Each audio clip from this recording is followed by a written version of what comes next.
All right, what's up, everybody? Hopefully, everybody's having a fantastic week. I hope everybody didn't get wrecked yesterday when we had the NFP print. Bitcoin traded down to 66,017. That's the level we were looking for on Tuesday. That's the level we got on Wednesday. As you can see, Bitcoin has traded away from that level. We'll discuss why that level was important. We'll take a look at the macro, or at least the larger time frame price action, to give estimates of what we think Bitcoin might do in the next upcoming days. And then obviously we'll look for something to trade. Yeah, just got finished eating my once quarterly McDonald's breakfast. It was delicious. I had to wolf that down real quick so that way we can get this thing going. As of right now, I'm not interested in looking for shorts on Bitcoin. However, if you have a short side bias, I mean, this is definitely a place that you can look for shorts. As you can see right here, Bitcoin has been basically trading in a very, very tight range for the last many 8-hour sessions. You got 1, 2, 3, 4 8-hour sessions here where you've done nothing. You've literally done absolutely nothing.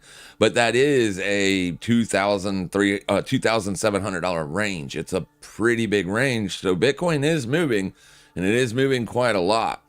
We look at it 12 hourly, you can see that the last higher high that you made on a 12-hour basis was up here at 12-hour resistance, which is just above the weekly VWAP. The weekly VWAP is the green average line that you see there on the chart. The white line is the weekly open. So Bitcoin is weak, or it is down this week. So typically speaking, when that is the case, we do typically look for shorts. Today I checked the Fear and Greed Index, and it's down to 5. That's literally the lowest it's been since the October highs. The 5. 6 was the lowest it had got to, and it got to 6 last Thursday. But as you can see right now, there's more fear out there today than there was last Thursday. That is very weird. I talked about NFP briefly. We had NFP yesterday. NFP usually comes out on the first Friday of every month. Yesterday it came out, and it was good. It was good across the board. I am pretty sure they've revised it. They always do. NFP comes out, then they get revised. So we'll see what happens with it moving on. But the dollar did see a little bit of volatility yesterday, and it's literally trading in the same place it was yesterday. So right now the dollar is testing monthly support. But let's finish Bitcoin here because the bell has already rang. You're 5 minutes into the New York session. So if you were looking for shorts, if I was looking for shorts, I would be taking shorts at 68,354. That would be my risk mitigation level. As if Bitcoin is trading above that point, I would assume it is looking to make a fresh 12-hour higher high. Now, you did make one 12-hour higher high. You took out the prior 12-hour high, but that candle traded inside of this candle. So as of right now, you have an inside range. You're working as an inside day here. So yeah. Yesterday was a breakdown below daily support. I guess you actually got the breakdown on Tuesday, but yesterday you got that continuation move. This was the bottom side of the range that we were looking for. It was literally just a 12-hour swing low that you got when you put in that capitulation style bottom. Now, a lot of people for some reason have a problem calling this a capitulation style bottom. I have literally 20 data points that I can go over. If you need me to go over that info with you, just let me know and I will. But I have a lot of data points that suggest this absolutely was a capitulation style event. We just don't know if it's going to be the capitulation style event. In other words, what that simply means is as of right now, Thursday, or it's actually Friday's low, is your local low. That's what that means. We don't know if it's going to be the cycle low or the bear market lows. We don't know. That still is to be determined in the future. But as of right now, we do on this community, or at least I believe that your local low is in, and it will be in probably for the next couple weeks. Unless you start seeing a lot of major exchange liquidations or bankruptcies that show up from Bitcoin treasury companies. Unless something really bad happens, I think your local low is in. And that's how we're trading Bitcoin. So we literally took a long yesterday during the live stream when Bitcoin traded down into this level. We literally waited for it to get down there. And when it got down there right here, That's when we executed a long position. Now, obviously, I don't know if that long position is going to make money in the future or not. It did trade away from that level, and I haven't been stopped out of that trade yet. So obviously, I'm still long Bitcoin. I don't like being long Bitcoin because Bitcoin is clearly in a bear market. And when you are in a bearish market, you should not be looking for longs. You need support to build in before you can start looking for longs. And one day is not enough. It is a capitulation style day. And as long as price refuses to go down there, then I would like to hold a long from a higher low. And as of right now, this is just that.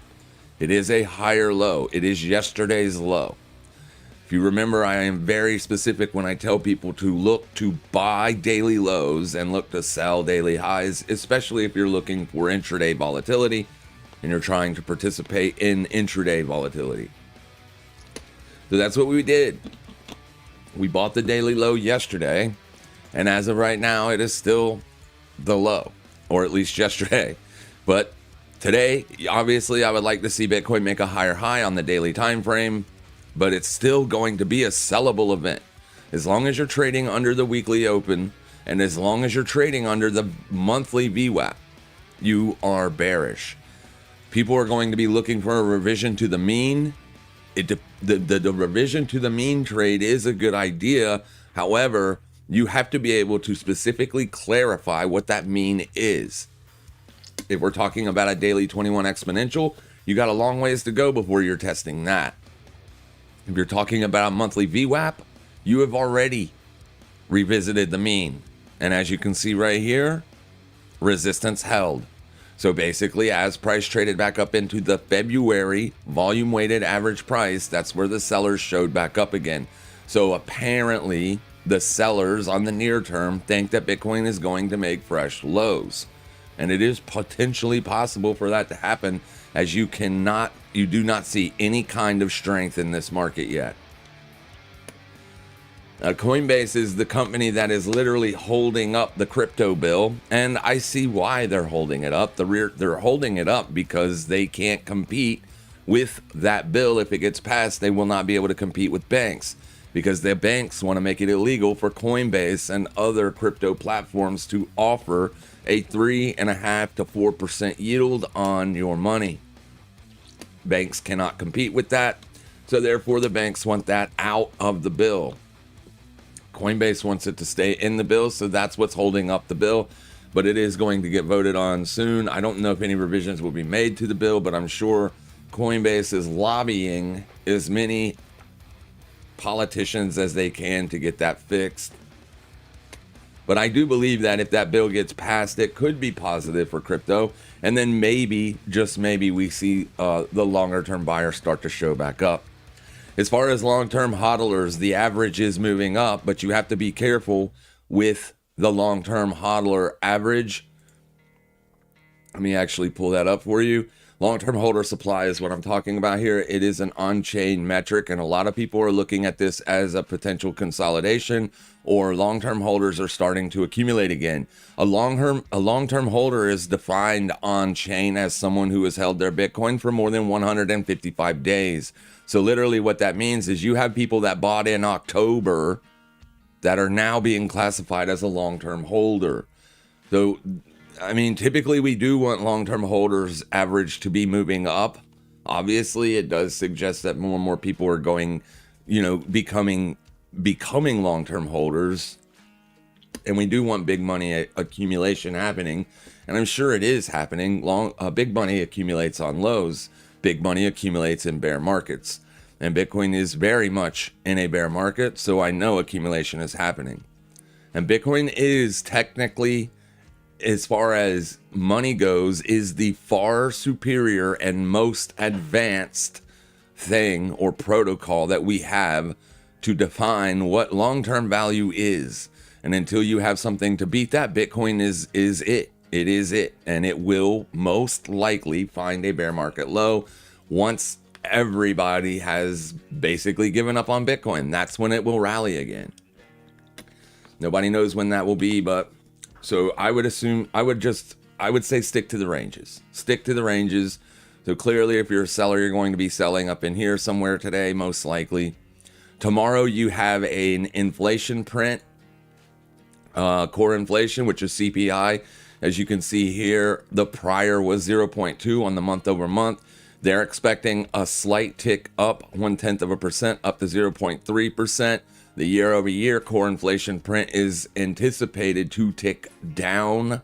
So inflation is not an issue right now, at least as it is defined by core inflation. And then obviously your month over month inflation rate, no change there, and a lower tick on the inflation rate year over year number. So basically, inflation is anticipated to be a little bit lower on the yearly basis, a little bit higher on the month over month basis. And we'll see what that is tomorrow at 8:30. I don't anticipate anything. I usually just allow the data to come out, let the market do what it's going to do, and then try to position for the trend, as I am a trend following trader. So right now the trend on Bitcoin is down. The one asset that we have been watching and the asset that we are focusing on here is hype. We liked it yesterday for a short, and we wanted to see yesterday at the close when it made a new daily candle. So Thursday's candle, when Thursday's candle opened, we wanted to see it take out Wednesday's high and reject. That was right here. It did not do that. So I ate a stop loss right here last night while I was asleep. Today, you have broken back above. As you can see right here is your daily 21 exponential moving average. So if we drop all these lines off, go out to the daily and put on the 21 exponential real quick. We don't need the 200 as of right here, right now. But so basically, as you can see, it's been in an uptrend for the last 2 weeks. This week it is down. So we were looking for this week to stay weak. Well, we finally got a breakdown below support here on Tuesday. We were short that trade. We took profits on that trade yesterday, and then we added to the short yesterday. And yesterday, that trade got closed. So it's a good thing I took profits. Now, however, you have taken out Tuesday's high to the upside, which suggests that this is a bear trap. Since you've had a straight bullish reaction out of this area, I would anticipate that holding. So as of right now, my short side bias would be flipped back to positive, but only on the very near term with hype. Now, I was at a doctor's appointment this morning for my girl, so I was unable to get positioned in this trade right here. But as far as I'm concerned, we're going to have to put the lines back on the chart. I'm sorry. It is very disgusting and very ugly, but these are all very much relative levels and relevant to our analysis moving forward. As long as hype can stay above $30.10, I would have an upside bias on this. So unfortunately, I was not able to get long on this swing low right here, but that would have been comparative to like a 4-hour demand test. I would have absolutely been okay with taking a long there this morning, but I am not filled on that trade. And then lastly, what we've been looking at is gold. And as you can see here, gold is very, very choppy, very range bound, very choppy. It's been making tighter and tighter and tighter daily ranges. There's an obvious resistance level up here. That's going to be last week's high at 50.91. That is the current objective resistance, as you have not been able to close a daily candle above that just yet. However, if you look at the daily candles that you put in pretty much all this week, every single one of them has been a higher low, higher low, higher low. You have also made higher highs in that mix. So at least as of right now, the uptrend or the trend on the weekly range is up. However, I know people are looking for the short because they're looking at this as a blow off top. So if you are looking for shorts, the only thing that I could tell you is try to get your risk in and around as close to the highs as you can. And then if you start closing dailies above this, I would no longer be looking for the short. You almost need to wait until you get a lower high and then maybe a lower low. Then you can look to sell swing highs. But you haven't gotten that yet. So with the dollar being weak, it would be hard pressed. You would be hard pressed to get me to want to sell this asset. The dollar has been extremely weak this week. other than getting a nice volatile spike on NFP yesterday. So the only way I can even fathom taking a short on gold is if the dollar firms up. And right now we have a very macro bearish bias on the dollar. Even though the dollar isn't weak today, longer term, I think the dollar is a short. So I am short the dollar via USD JPY. And this morning I took a long on USD CAD. Now, the reason I took the long on USD CAD is because I'm simply trying to eliminate the upside risk of dollar short exposure only. So right now in my Forex account, the only trade that I have on is a short dollar position. And that trade is up nicely. So obviously I want to protect the gains that I've made on the trade while the dollar is testing monthly support. If I go to the dollar right here, you can see that the DXY is absolutely testing monthly support. And we've been down here since Monday. So I do believe it breaks, but as long as it's trading above it, I can't say that objectively it has broken yet. So as long as it looks like it is trying to build in support right here, I need to protect those dollar short gains that I have because we're short the dollar up in here. So the best way to offset that upside bounce is by getting long USD CAD. I got long right here at daily support. If I go out to the daily time frame, you can see right here is your lowest closing daily candle. There's that upside volatility that you've seen on dollar from the NFP yesterday.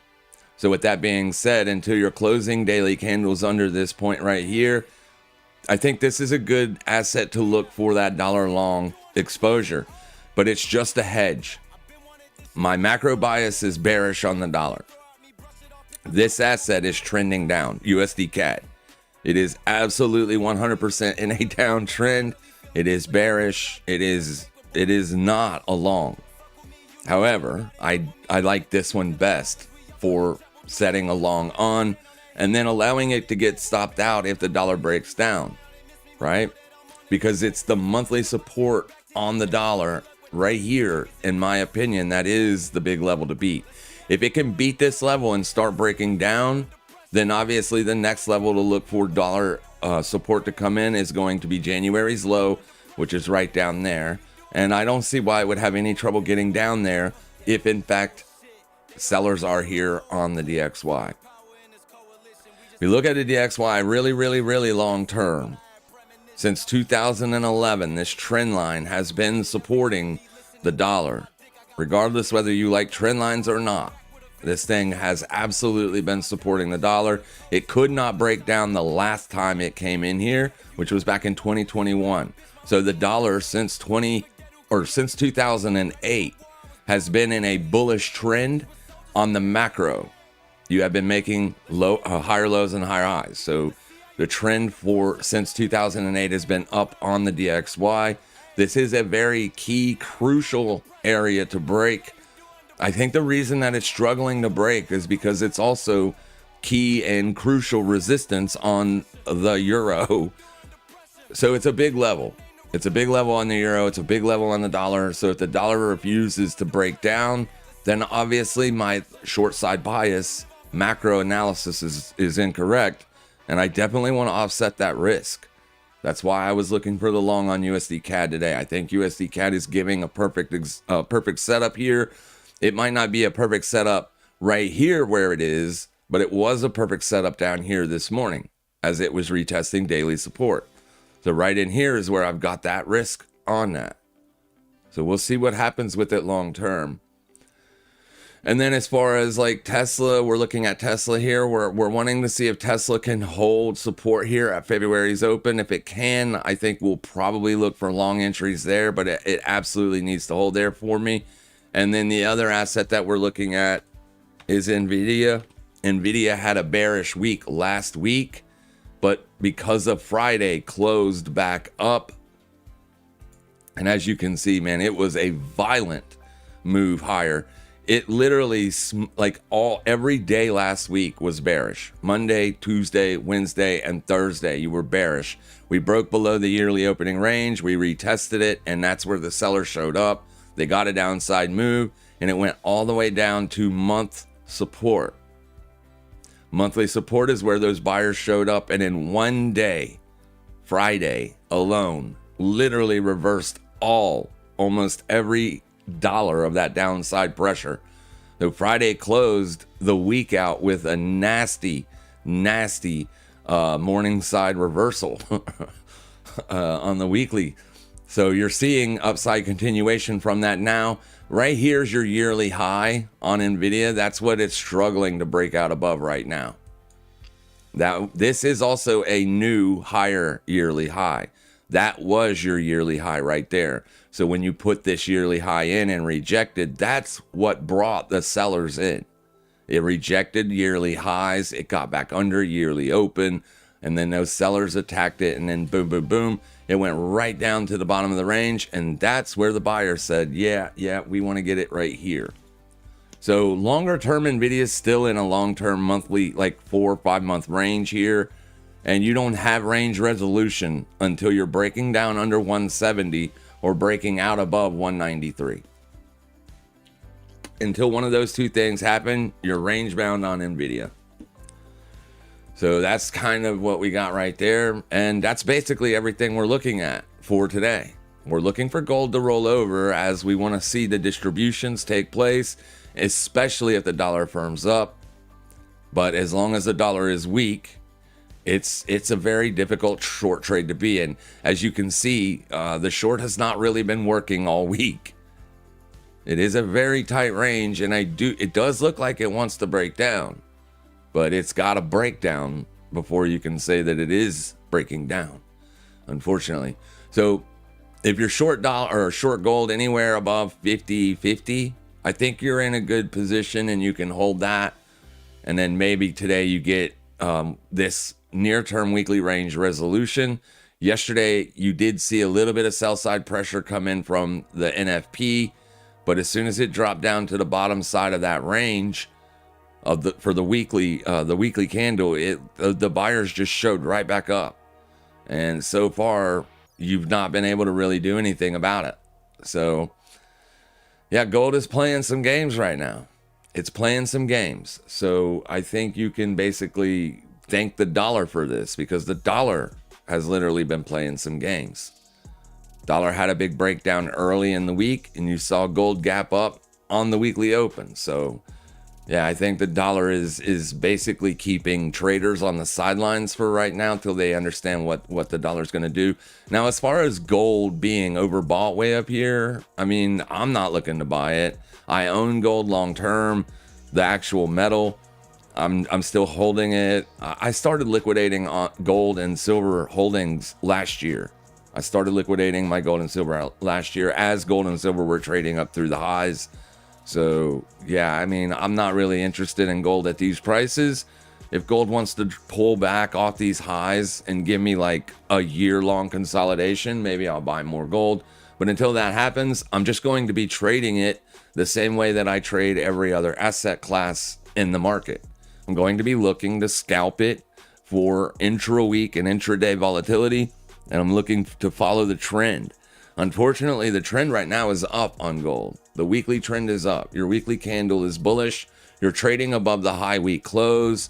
The high week close is right here at 49.93.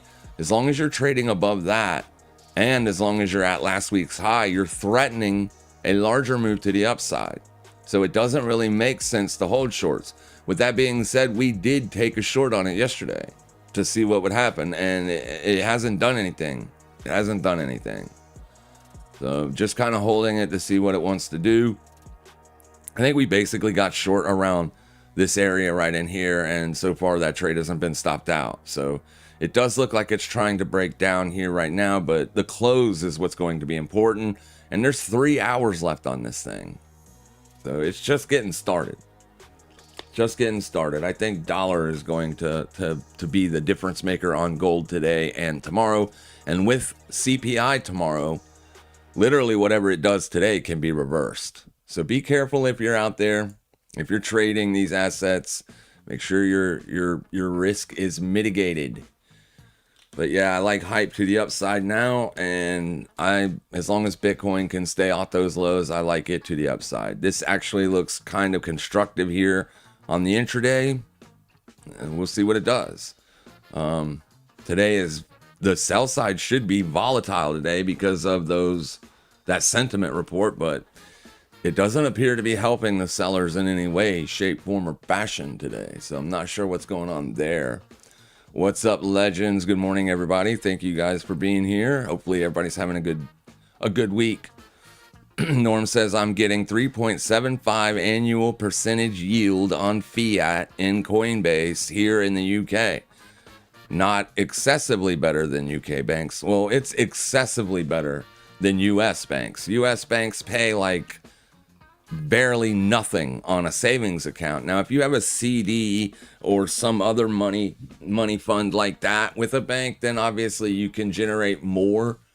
But a savings account, just a random standard run-of-the-mill savings account, banks can't compete, right? They can't. They won't offer much more than a toaster. And that's how it's always been in the US. So, yeah. We'll see what happens with that crypto bill. I think that's basically what's keeping sentiment so negative here. Obviously, the bearish prices also have sentiment extremely negative. But like I said, as far as money goes, as far as what money is, and for long-term like savings, I think Bitcoin is the far superior asset class. That's just me. And obviously, there's a lot of people that feel the same way as I do about it. But technologically speaking, Bitcoin's potential is limitless as far as I can see. I like everything about it. It's just a far better asset to be money, but obviously Bitcoin has its problems as well, right? I mean, yeah, a lot of people, everybody has to accept it. Everybody has to trust it before Bitcoin's true potential can be reached. And although we are seeing more and more vendors accept Bitcoin as payment for services and goods, it's only going to get better from here. So I think it is a little bit cliched at this point to say you're early still on Bitcoin. But if you look at Bitcoin as a protocol and not as software or something like that, even though that is how Bitcoin is traded, so there is that is a good point, right? Bitcoin is traded as software, but that correlation will get broken eventually in the future once people realize what Bitcoin is, and once people start adopting it. So as far as adoption curve goes, you are very early still on Bitcoin. There are 8 billion people in the world. Bitcoin is a worldwide product, protocol, whatever you want to call it, commodity, whatever you want to call it. Even if you want to call it useless and nothing, right? It has no intrinsic value, whatever. It's for the world to decide. And so far, the world has slowly been deciding, and they like it. So I think adoption will get bigger and bigger as time goes on. Bitcoin, like time and Bitcoin are two peas in a pod, right? As long as you've got time, you should own Bitcoin. If you have time, you should own Bitcoin. That's the way I look at it. And I think it'll be much more expensive in the future than what it is right now. What do you want me to do with that? I'm not going to do that. It's not a yeah. Okay. Sorry, baby. All right. Anyways, so I think it does. I think it gets much more expensive than what it's trading for here. I think it gets much more expensive 5 years from now. Like the all-time highs are not in on Bitcoin. Not even a little bit. Not even a little bit. I saw a really good video yesterday. Maybe if we get a little bit of time here near the end of the stream, we'll go watch it. Really good video talking about Bitcoin and time. And there I saw another video where a couple of physicists are trying to link Bitcoin as some kind of like Yeah, it's a stretch. It's a stretch. What they're they're getting ready to put out a paper on it. And I'm not a physicist, so yeah, but still, I tried to follow along with what they were saying, and I could see what line they were on, but it's a stretch. It's a stretch to say that it's that physically important in reality. But I do believe it is absolutely virtually important if you are trying to get away from inflation.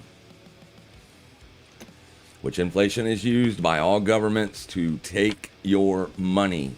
That is literally its job. Its intended job is to take away from you.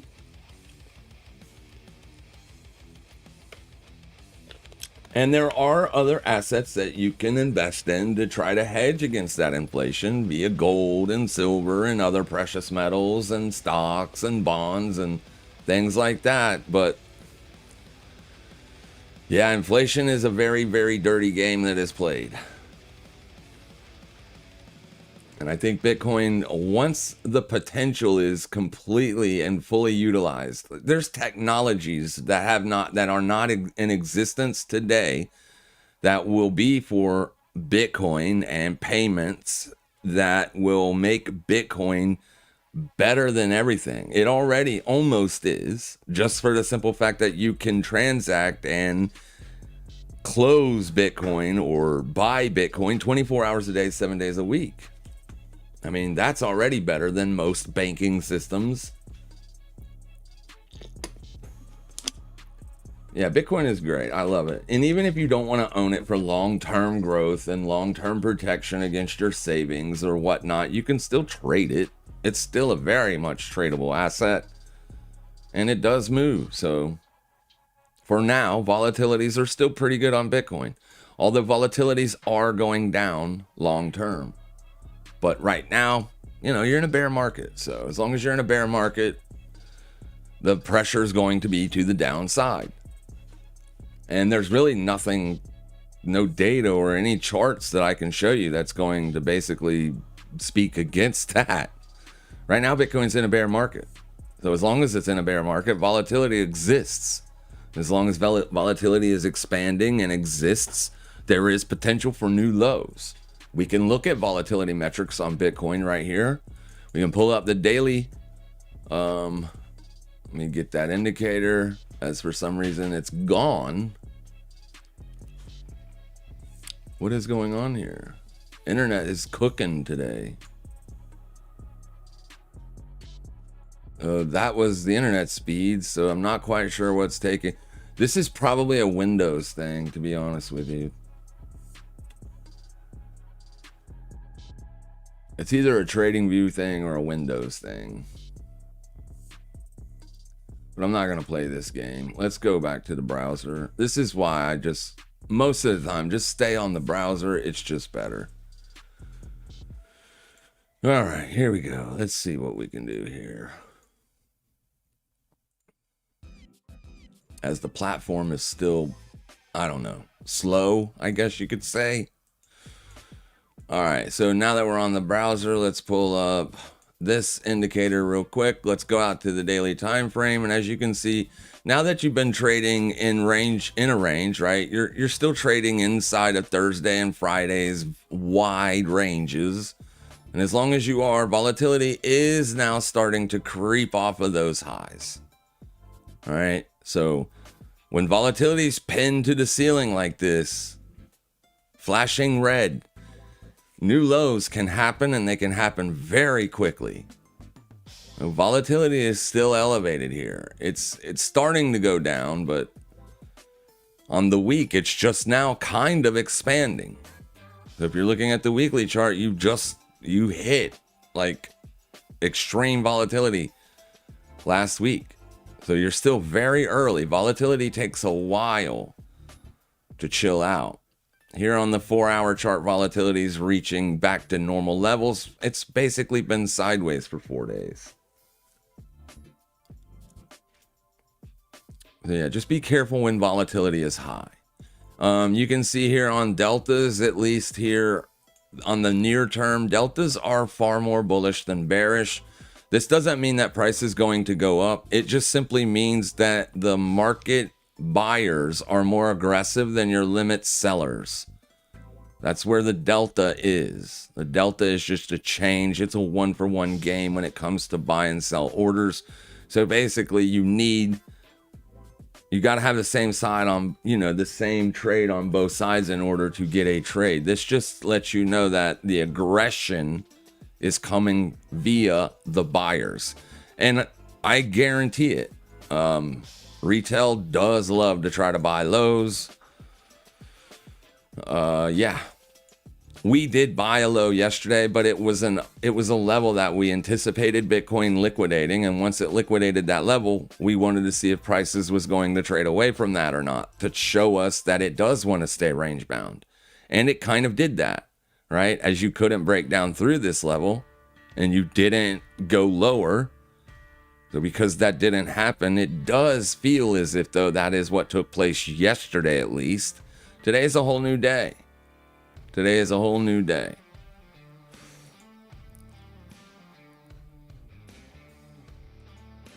Let's see here. Is XMR, no, sorry, Hype still struggling here. See, I have had a sell side bias on this asset for a while now. And because of the sheer inability for it to break down has changed my bias.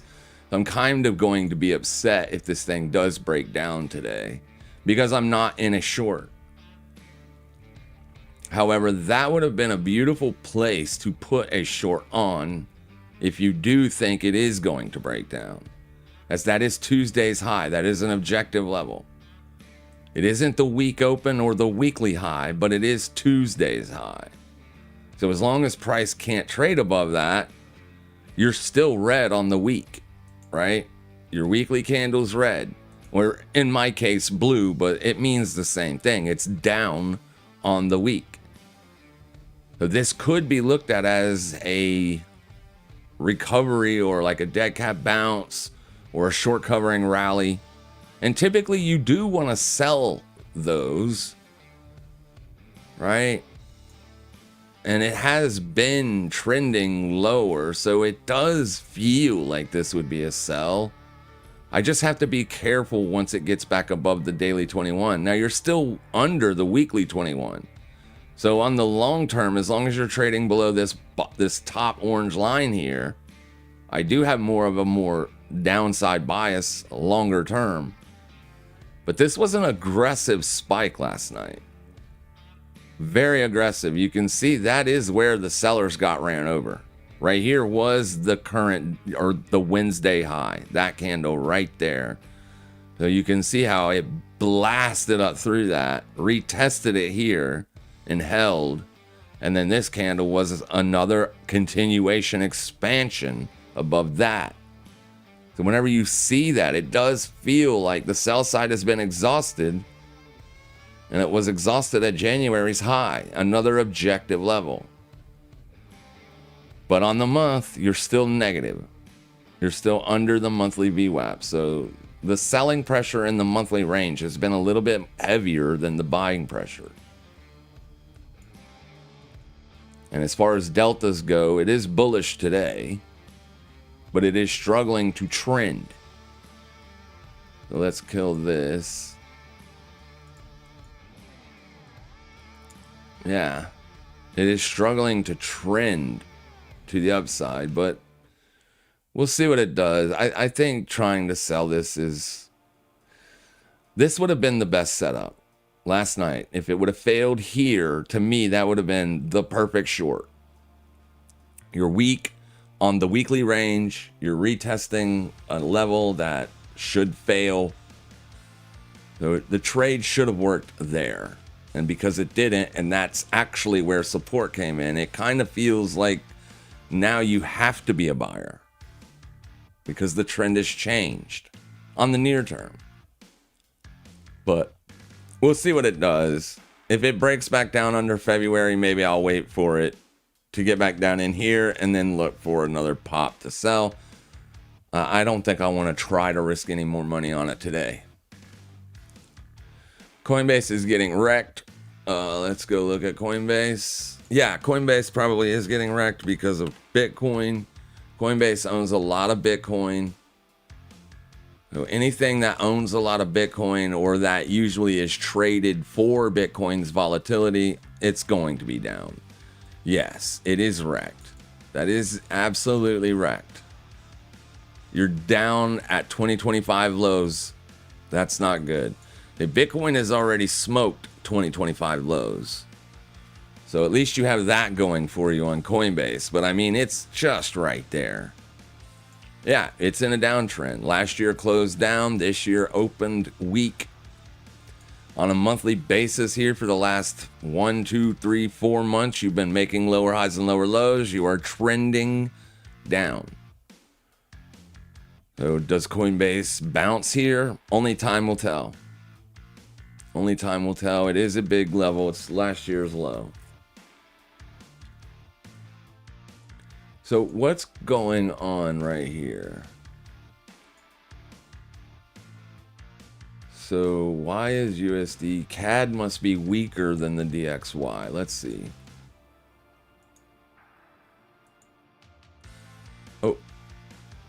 Oh yeah, they're about even. So CAD is down 0.14%, dollar's down 0.14%. So they're actually neutral. The yen is actually trying to firm up a little bit after being down earlier this morning.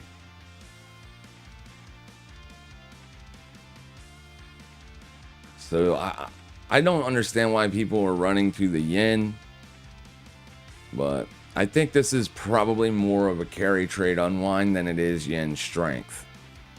But I could be wrong. It doesn't really matter what the reason is. What matters is what is price doing. And right now, this is what it looks like. So currently you're an inside month. You've really done nothing. But you haven't been able to break down for the last 2 months. So with that being said, you do have a higher low here. If it does make a higher high this month, that will probably cement this thing as a buyable opportunity. And that means next month in March, people would probably look to buy. February is open if you get a retest of that level. But as of right now, you're still just an inside month, inside last month's range, albeit you're higher on the monthly range. So it does feel a little bit stronger than weak. Oh, yeah. Big level. I think the inflation data tomorrow will it looks weak, right? The dollar looks like it wants to go down. Obviously, it's struggling to break down here right now. But, I mean, it got that news yesterday for NFP, and then they faded it. So the buyers tried to get it back above last week's low, and they couldn't. For me, this level is the line in the sand for dollar shorts. As long as the dollar is trading under this line, 97.008 or spot 008. As long as it's below that, I keep a short side bias because this line is where the trend is. So if you're under this, that does mean you are trending lower. So the sellers picked it up here and then again here. It does look like they're trying to get that continuation now. And then tomorrow's, if you're down into here by tomorrow at 8:30 in the morning when you get the CPI data, I think that'll be a pretty good indication as to what we can expect out of the dollar moving forward. So even if we get a good inflation report and the dollar still breaks down, I think dollar shorts is the trade to have on here. And I think this move will be sizable. Right, last month we did break down below monthly support. We even, in fact, made fresh lows, taking out last year's lows, putting in fresh 2026 lows. But the sellers couldn't get that close under. They just couldn't get that close under. So this month, if they get that close under, it'll feel like that would open the door for more dollar selling. And that could give us a larger trending move that could last for the next few months. So that's why I want to be short on this asset more than I want to be long.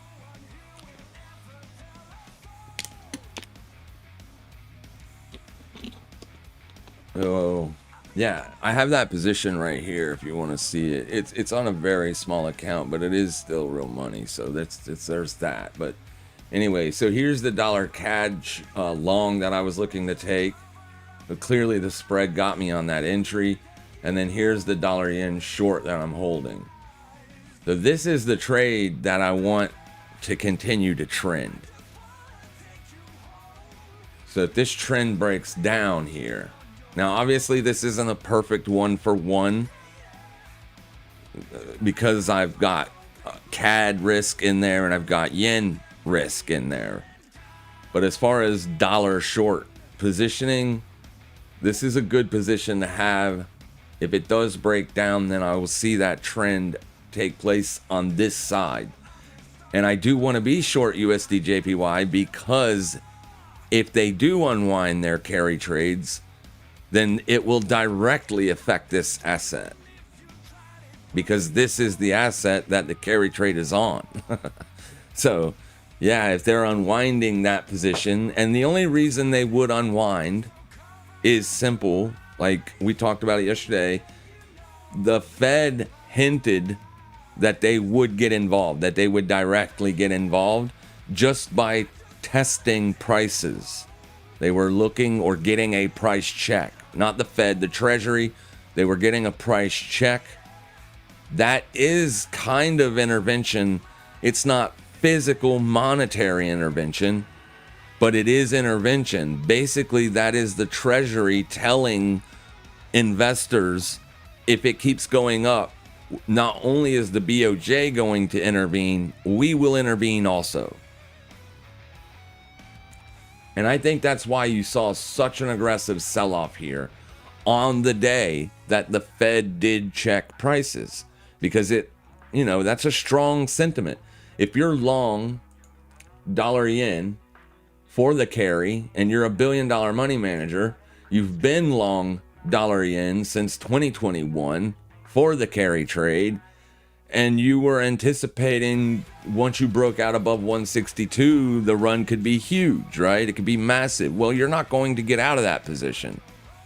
But if you think that the BOJ might intervene, the last time they intervened was here and then here. So we had two direct BOJ interventions happen, and when that happened, you saw massive sell-side pressure. The BOJ has spoken and said that they will intervene if it continues to go up. And then you take into that also add on the fact that if it keeps going up, the U.S. Treasury will also get involved. I think that is kind of a way to intervene and tell investors there probably isn't that much juice left to squeeze on this lemon. So I think what we're seeing here is a lot of unwinding of that carry. The money's been made, right? The majority of the money's been made. There's not much left to get if two governments are willing to step in. So I'm not saying that there's like you're going to see massive short side positioning on this.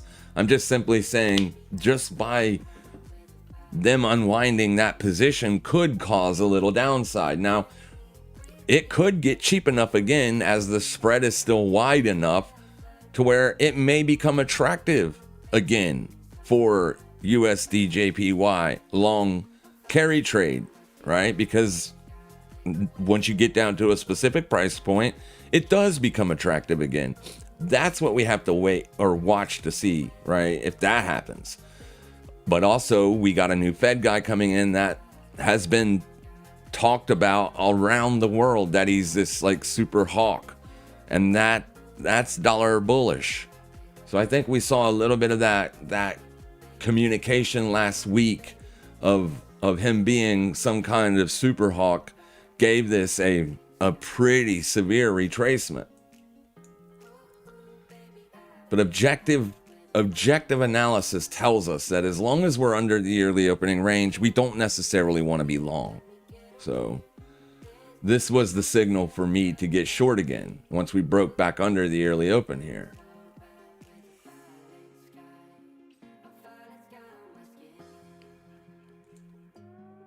And that's what we got happening.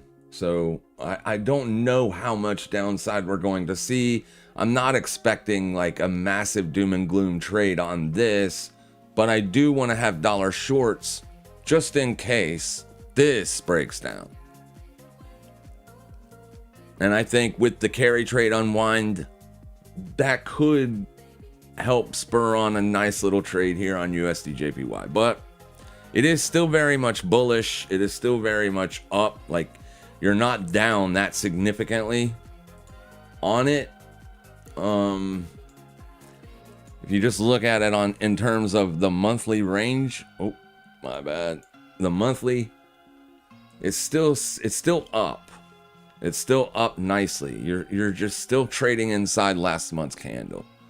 So I think if you could break down below this, now obviously the liquidations are down here, right? There really isn't much liquidity under this low, but this is the low that signifies the breakdown. Because this candle couldn't close under there either. So if this candle closes under this low, then you will have that breakdown on the chart. It'll literally be a close under the lows. Feels like a breakdown is coming. That could also help unwind some more of those carry trade positions. But I could be absolutely wrong here. If it holds, then who knows, right? It's probably going back to the upside. Nothing in markets is guaranteed, that's for sure. So we try to analyze it as objectively as we can and then put positions on for that analysis. We'll see what happens with it long term, but I do like the idea of being short. Going back over here to Bitcoin, see if it's had any more significant sell side pressure here. Not really. It's just tested the prior 4-hour swing or the prior 4-hour open, and so far that's holding a support. You are seeing buyers show up there on deltas. They are getting more aggressive there. Though it does look like Bitcoin is probably going to go a little bit higher today, unless some kind of news comes out. So if you mark a line here at that prior 4-hour open, and then go back down to the small time frames, you can see where that bid showed up as price got down into there. So buyers are definitely stepping up here trying to defend. So if they can keep that defense up, then maybe we can see Bitcoin break out in the next few days above the weekly open. But I'm not anticipating any large moves. I think your large moves are probably done for a while. That move that we saw last week was massive. And usually when you see a massive move like that, things slow down a lot. Generally speaking. Unless you start seeing, like I said, unless you start seeing exchanges tanking or, something like that, then obviously you could still see a lot more volatility. But as long as nothing bad happens, I think you're probably going to see a lot of range-bound trading like we're seeing in gold. Same thing, right? Even now, gold struggling to break down. Could have something to do with the dollar trying to break down right now. We'll see, but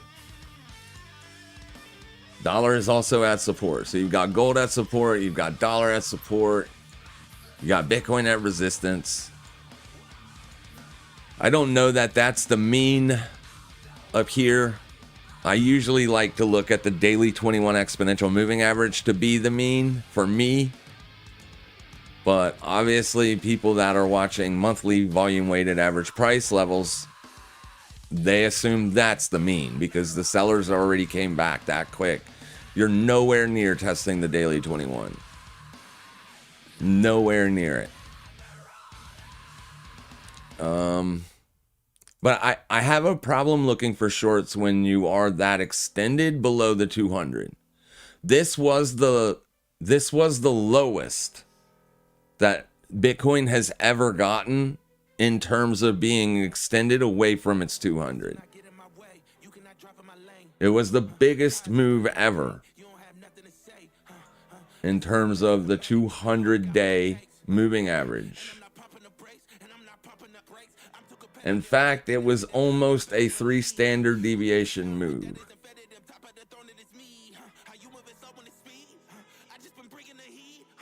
Right here you go. So this is Bitcoin up here below the 200 moving average. This is the daily 200-day MA, not exponential, just simple. And you can see that move was damn near 3 standard deviations below the 200-day. It was the lowest ever. Bitcoin has never, ever got this low before. Or at least in the last 10 years. I won't say ever, because there was one day when Bitcoin first got started that it lost 99% of its value in one day due to some hacking and other things. But back then, Bitcoin was nothing. Nobody even knew about it. For the last 10 years, this is the lowest you ever got in terms of standard deviations under the 200-day. Though it got a little bit overdone to the downside. And when you get a little bit overdone to the downside like that, I generally don't want to be opening fresh short positions, as a bounce is probably coming. I don't know how big the bounce will be. This could have been the bounce. And it might be, right? We don't know what's going to happen. But we do have to position. So I decided to do that yesterday, and I decided to do that there. So it is struggling. Very much struggling. Coinbase, my phone can't spell. I get it. My phone does that to me all the time. Do you ever look at order book when trading? I don't look at the order book, no. The order book or the level 2 data, it moves around too much, right? It's way too fast for human eyes to look at. You might be able to on like a penny stock. You might be able to build an edge. Like, I'm not going to sit here and say that day traders that do look at level 2 data on a penny stock don't have an edge. They might have an edge there. I don't.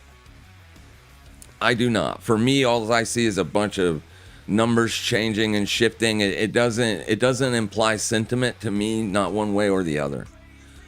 But I do look at level 2 data in terms of volume and deltas. Like, I only look at volume profile and volume. I want to know where those deltas of that profile are. So for instance, when I pull up the cumulative volume delta, this chart right here, it shows you basically that there are more aggressive buyers on the bid. It just shows you that the market buyers are more aggressive. That does not mean that price is going to go up. But when I'm trying to look for a short, I would much rather the deltas be on the side of me looking for that short. So this is, in a sense, level 2 data. And it does show me that if I pull up the session volume profile for the daily range, today's range only, that there's a delta. And that delta is up. Okay? So these are volume nodes. That's what these are called. And each volume node represents how much volume was traded at that price. So I don't care about volume by time. I only care about volume at a specific price. Because this is also kind of helpful. So for instance, if this point of control was up here, right? Like the most volume traded up here, and the deltas are heavily negative, and price is struggling to make fresh highs, then that could be, in my opinion, a sell signal. But I like to team that up with volume, the VWAP as well. You're under the VWAP for the week, so at least the sellers have been more aggressive this week. So it does make sense to look for shorts, right? So that's about the only kind of volume or level 2 data that I care about, really and truly. I just want to look at it in terms of order flow. What is order flow doing? This week, on Bitcoin, order flow is more bearish, but that could change. That could change. But right now, it is more bearish. It is more bearish. This was a fresh weekly low down here. So the fact that you just made a fresh weekly low yesterday, and just because of the simple fact that you haven't been able to make a fresh daily high yet than yesterday, that kind of signifies to us, even though the deltas are more bullish here, that the sellers are in control of order flow, right? So that's why I was telling you this morning earlier when we started the stream, if you were looking for shorts, the best place to look for the short would be at the prior swing high, because if the sellers are going to remain in control of order flow, then the best trade would be to be a seller. As of right now, it hasn't played out, but it doesn't mean it won't later today. It doesn't mean it won't later today. This does look like a trending move to the downside to me. This looks like a short covering rally. Now all you need to see is, will those sellers be willing to come down here and get it? If so, then you might see a lower high today and later on a lower low. So that's about the only way that I use level 2 data.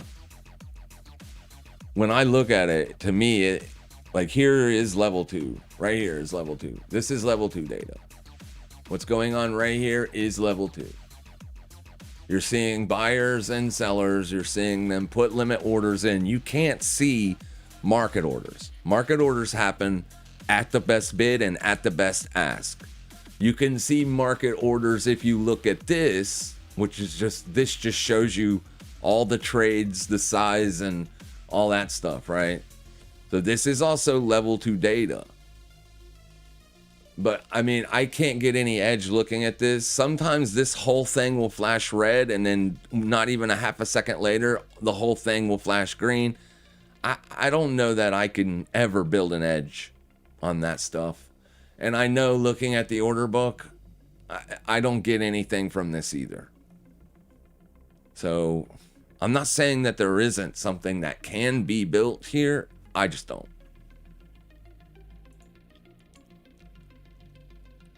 Good morning, says Bill Henson. Good morning, Bill.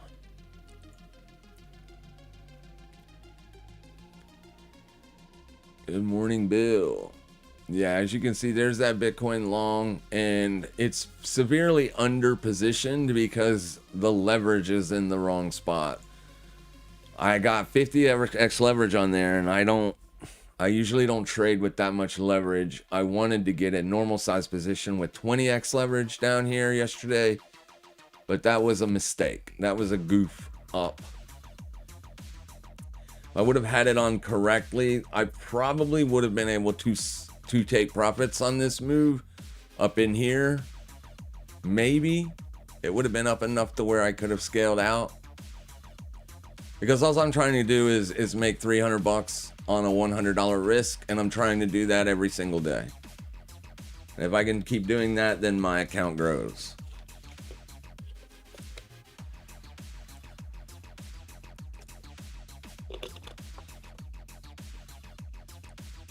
Technically, I could close the trade, but I don't have any other positions open for the short.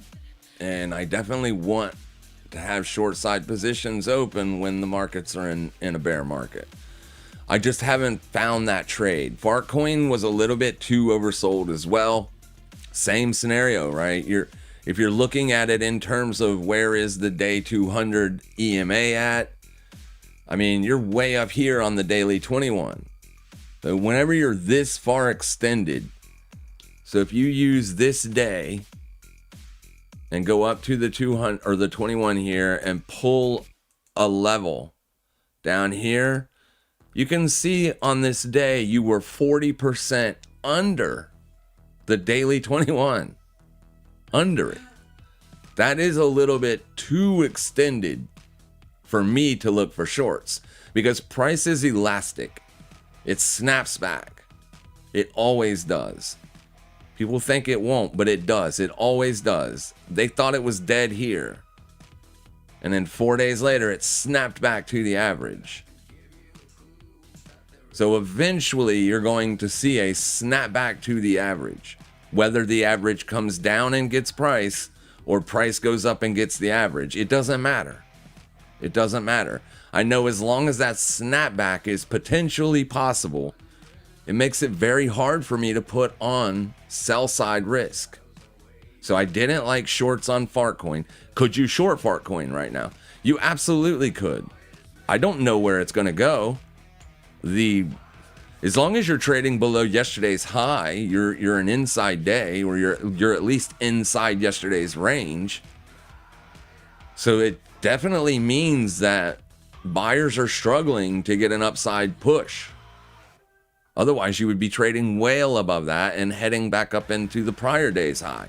You're not doing that. So this literally is resistance, and it is acting like resistance on the near term. So, I mean, I guess technically speaking, I could look for a scalp short on this, but it has to move at least 5% for me to make a $300 trade, for me to be in the right position. So I would need Fartcoin to move all the way down here for me to make my $300. Do I think that's possible here? Not really. Not really. I've been doing this a long time. It doesn't mean it isn't. It just, I don't feel comfortable with doing it. I feel like at any moment you could get this move to the upside. It just hasn't happened yet. And if I go across the board, you're going to see this similar function on all crypto markets. They're just massively oversold. All of them.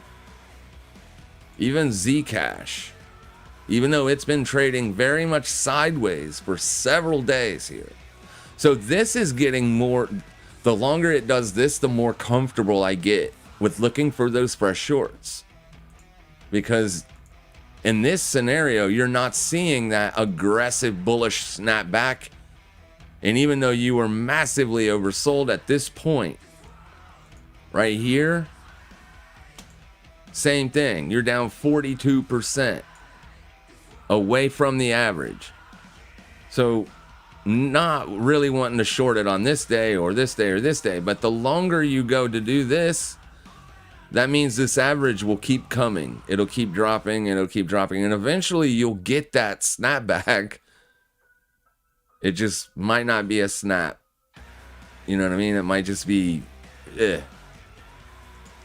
So I'd be more than okay with shorting Zcash if it could give me a bullish snap, and then I could see those sellers show up, or if it trades sideways long enough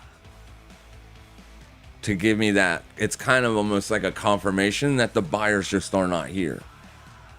It doesn't mean my trade will work or my thesis will be correct. It's just the more it trades sideways, the better off, the more the chances are coming that it might not be going higher. It might want to go lower. But yeah, it's been doing absolutely nothing here, so not really interested in that one either. This one got extremely aggressive to the downside as well. This one really looks like the best one to be looking for a downside break, because it is trading under the weekly 21 still. So if I go out to the weekly and put the 21 on, you can see how you did get above it this week, but failed to close above it. And then this week, you made a higher high even. So at this point, you were trending up. You were trending up. Let me try those. Are these yours or mine?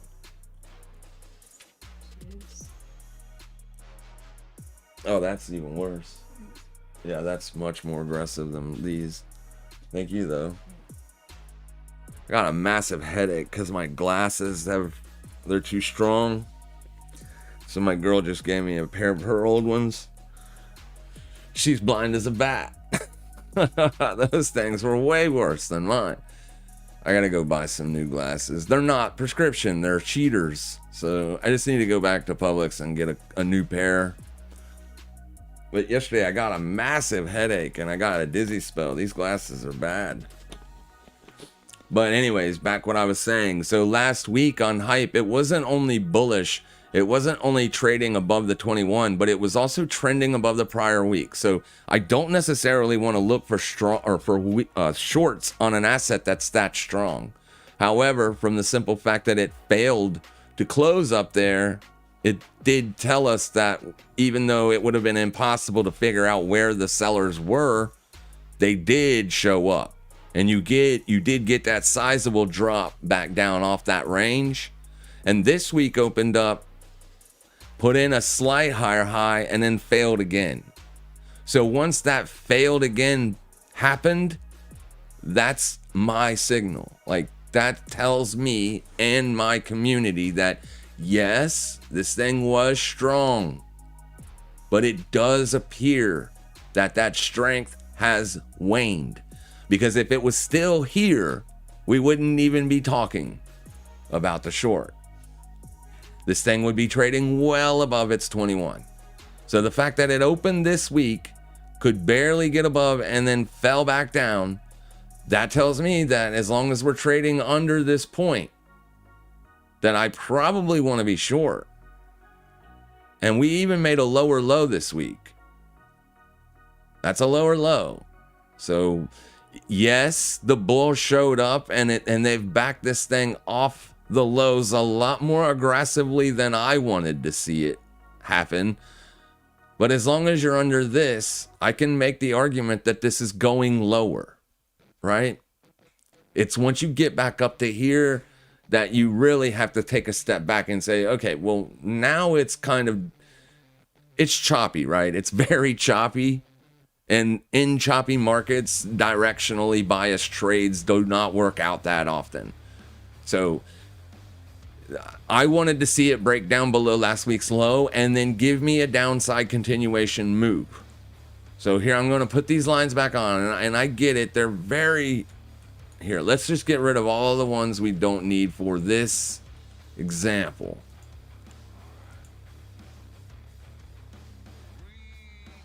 Okay, so we do need this one.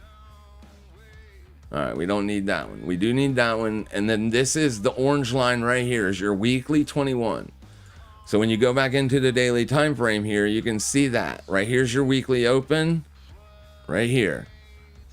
So it traded back up into the monthly VWAP, back above the prior day's high, and failed. That would have been the perfect place to look for shorts, because you have the 21 weekly right here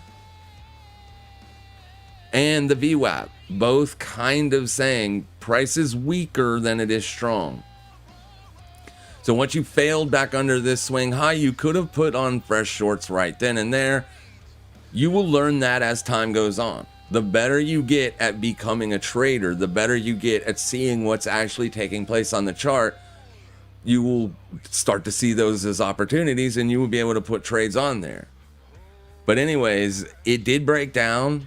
It did give us a lower close. And then this day right here, Tuesday, we were already short from Monday.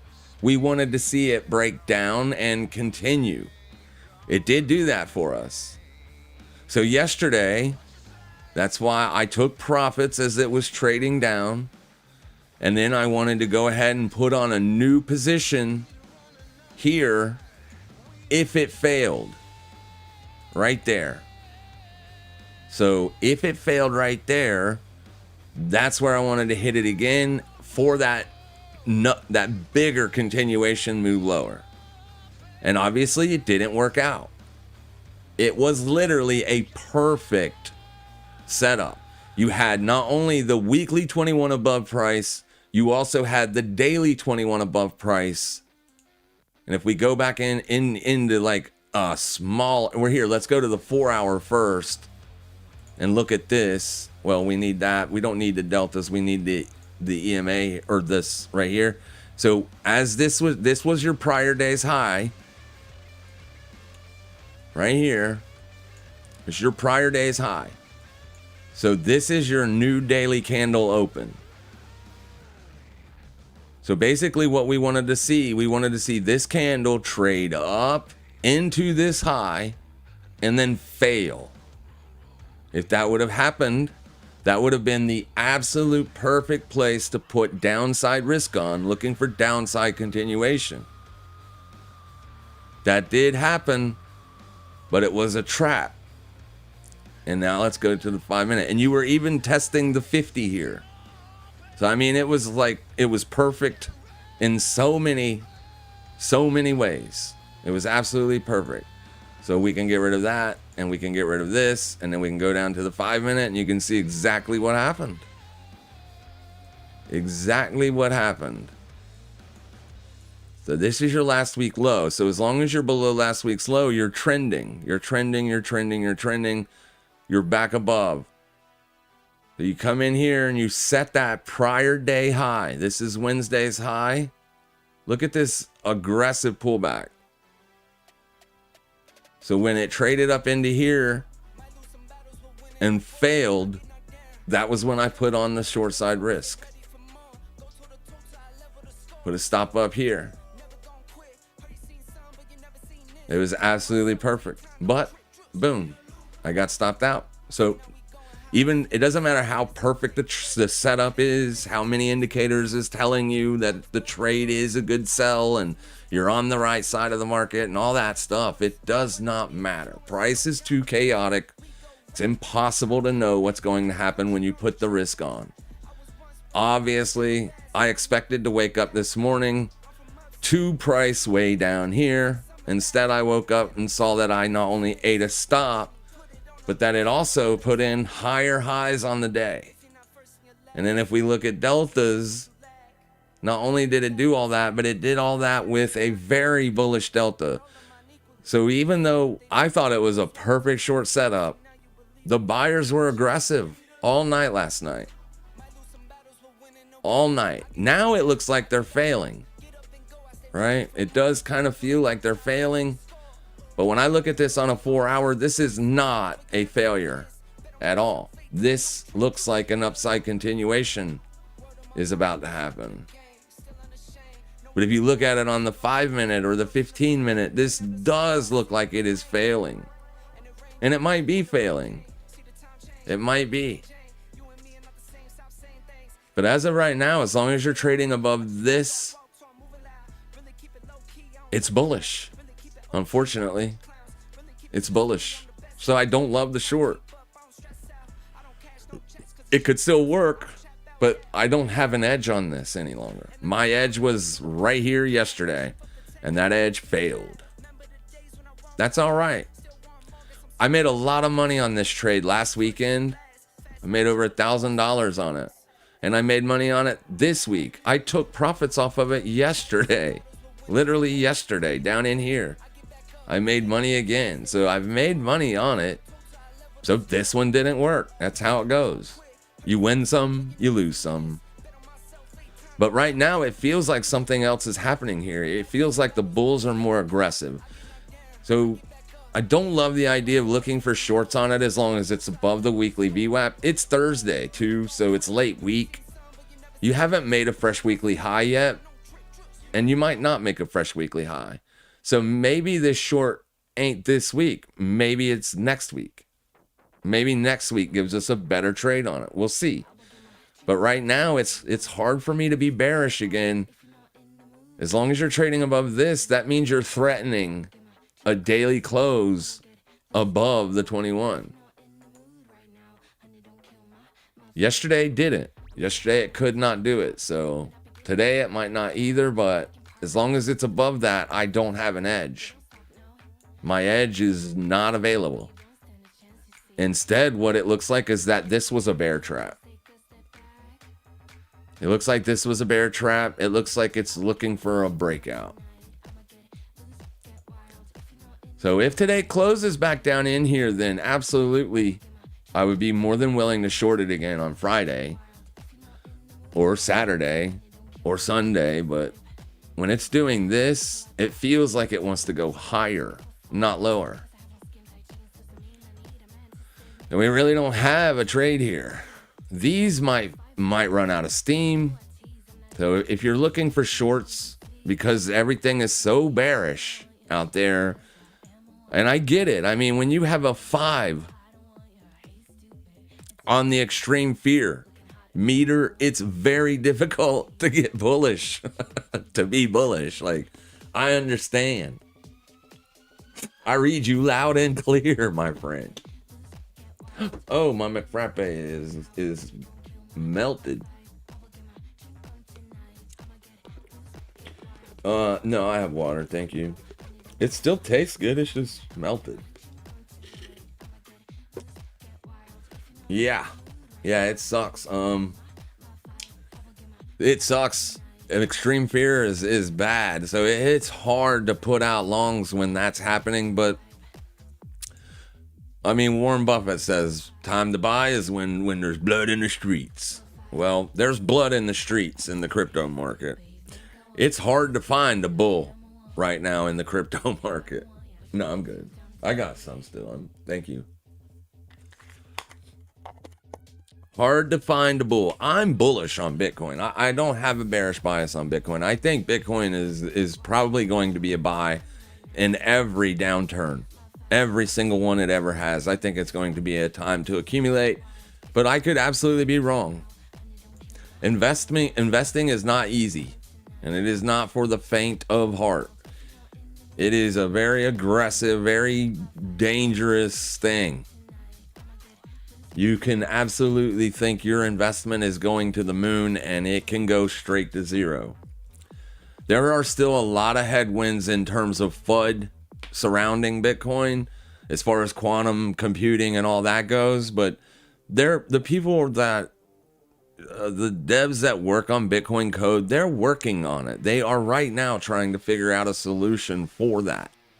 If they make Bitcoin quantum proof, when that headline drops, and I'm not sure if it ever drops, I'm just saying if it does, imagine what Bitcoin does. Can you imagine that day?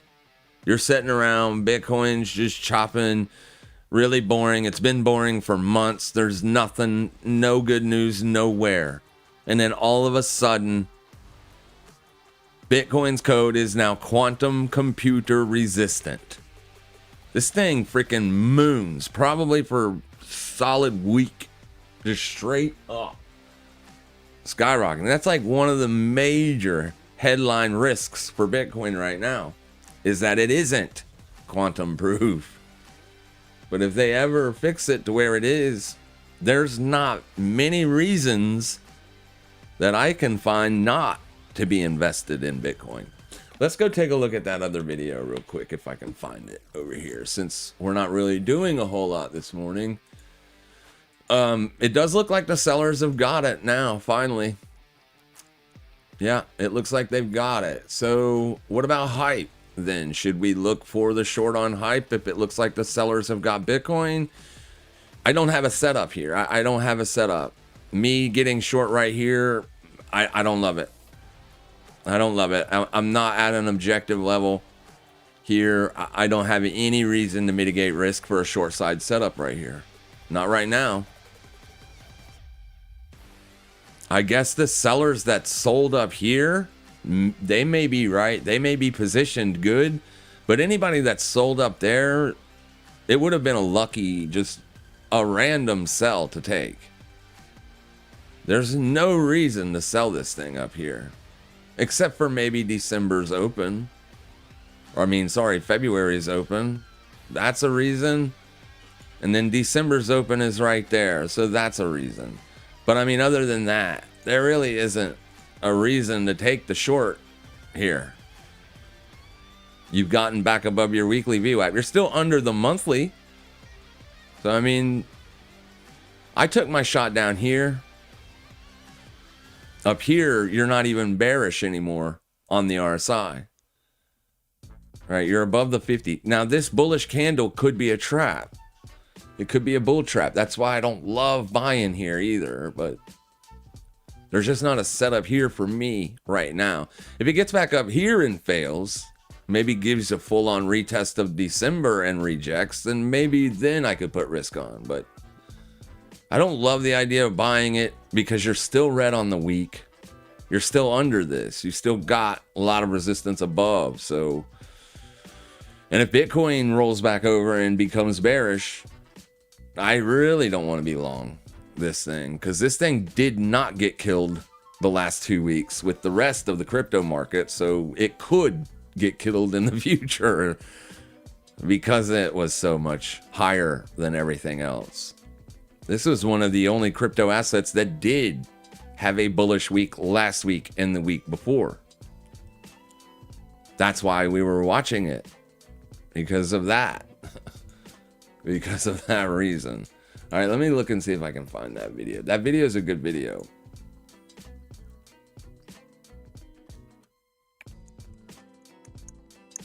In fact, I think it's probably one of the best videos that gives Bitcoin like a legitimate case.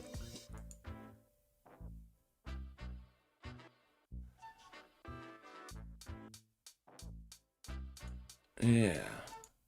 I found it. I found it. Here we go. All right, let's kick this off with something that should feel... Sorry, I gotta stop that playback speed because this guy already talks pretty quick. So here we go. Feel familiar to every single Bitcoiner out there. We know that Bitcoin continues to earn our trust every single day that it stays alive.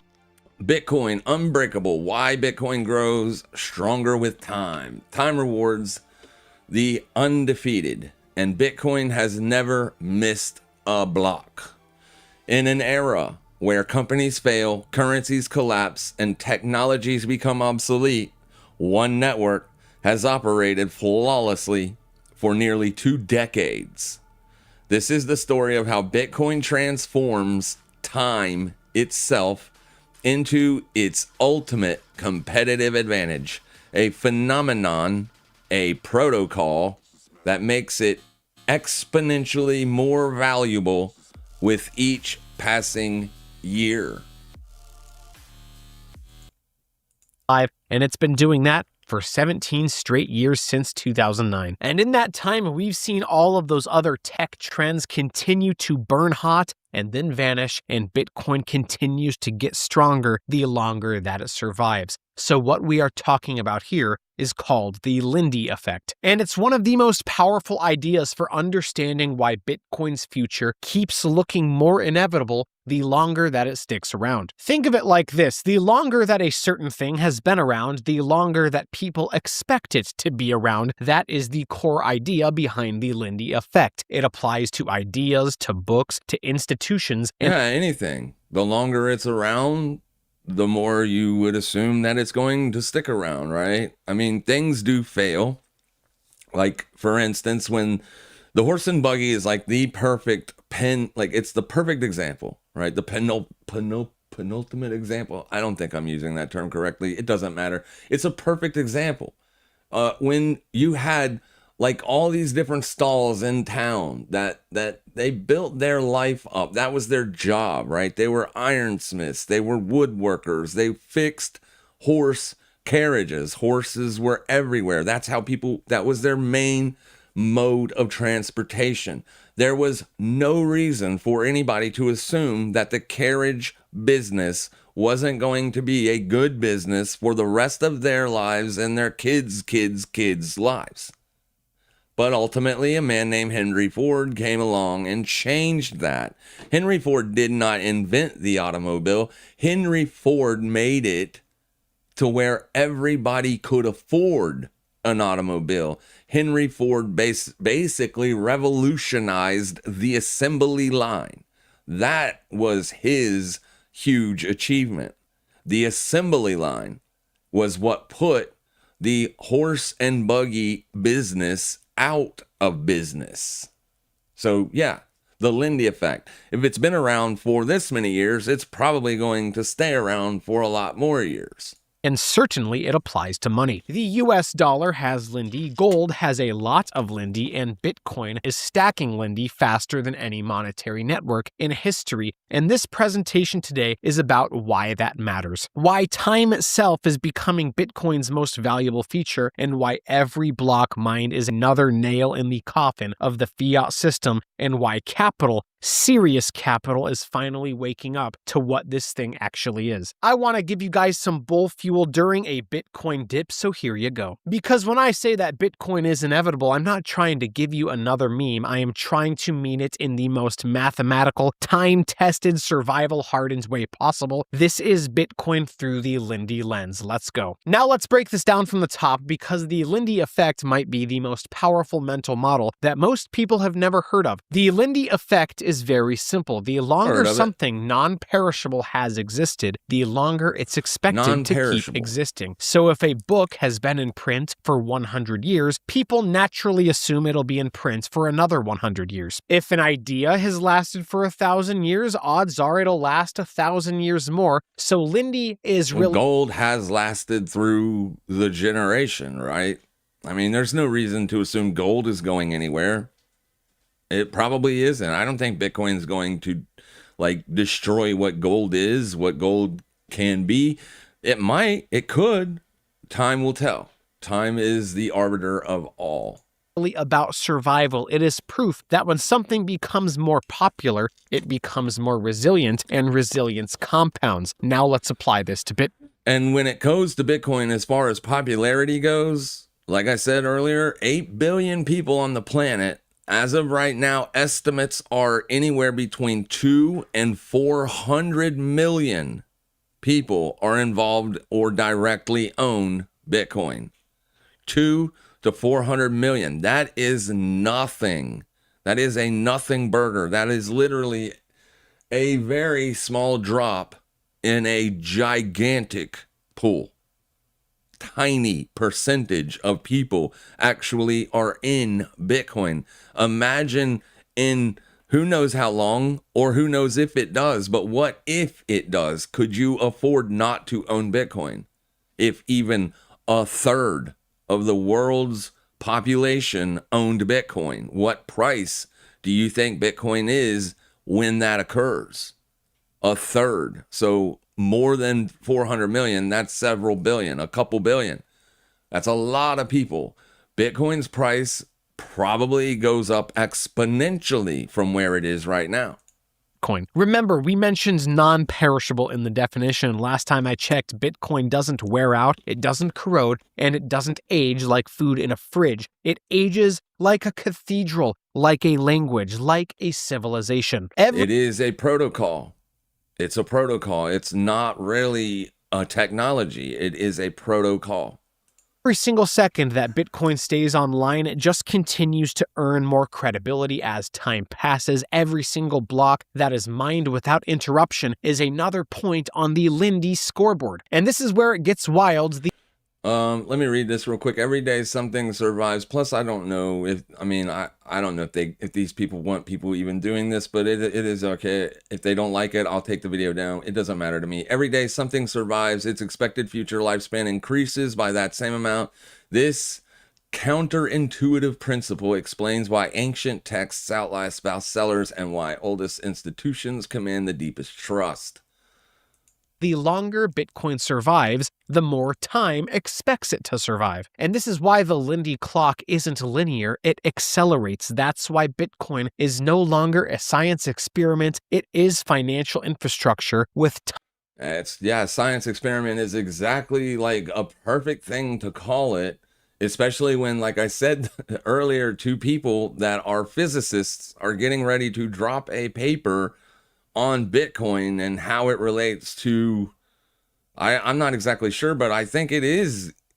I think this paper will also have a time component to it. I'm not a physicist. If you are, keep your eyes out. I believe it is going to be dropped. It is a huge paper. It's almost a book, not a paper, but I think they are, I think they're trying to drop it as like literature. So we'll see. Time as its armor. So when people say Bitcoin is still early, they are right, not because it's immature, but because it is durable, and durability amplifies over time. So the Lindy effect turns uptime into reputation, and then reputation turns into adoption, and adoption turns into monetary gravity, and that is just the beginning. So let's zoom in on the facts. Bitcoin went live in January of 2009, and since then it's been running 24 hours a day, 7 days a week for over over 17 years. No breaks, no bailouts, no downtime, no CEO calling in sick. This kind of reliability. It has crashed several times too. Big crashes. Like I said earlier, in Bitcoin's early years, Bitcoin literally crashed. It was insane. This is not Bitcoin. Bitcoin literally crashed 98%. Like insanity. So it's been around for a minute. This is when it crashed so very much. Yeah, that low right there, 85%. So maybe the time it crashed 99%, it wasn't on this exchange. I don't know. But it has crashed. It has crashed a lot. But the crashes keep getting smaller. They keep getting smaller. Time prevails. If you haven't been paying attention, doesn't exist in traditional finance. Banks shut down on the weekend, stock markets close overnight, and payment apps glitch out. But Bitcoin, it just keeps going like it's a financial Michael Myers. And it hasn't just been alive during this time. If you've been paying attention at all, you know that Bitcoin has been relentlessly attacked time and time again. Yes, we know that the governments have tried to ban it. Media outlets have declared Bitcoin dead and have written it off hundreds of times. It's worthless. It has no intrinsic value. That's my favorite. Bitcoin literally has no intrinsic value, therefore it isn't money.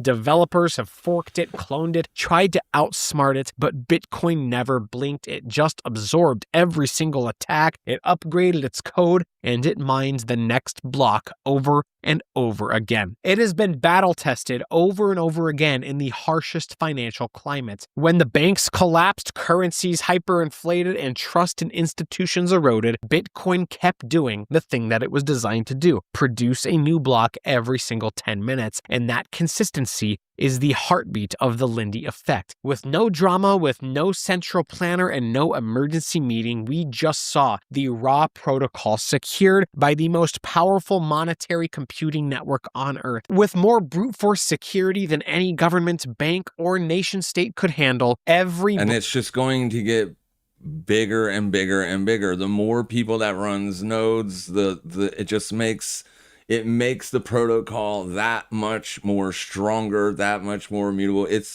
is literally, as far as money goes, in my opinion, the best there is. There just is no second. I mean, it isn't second best. It's the best.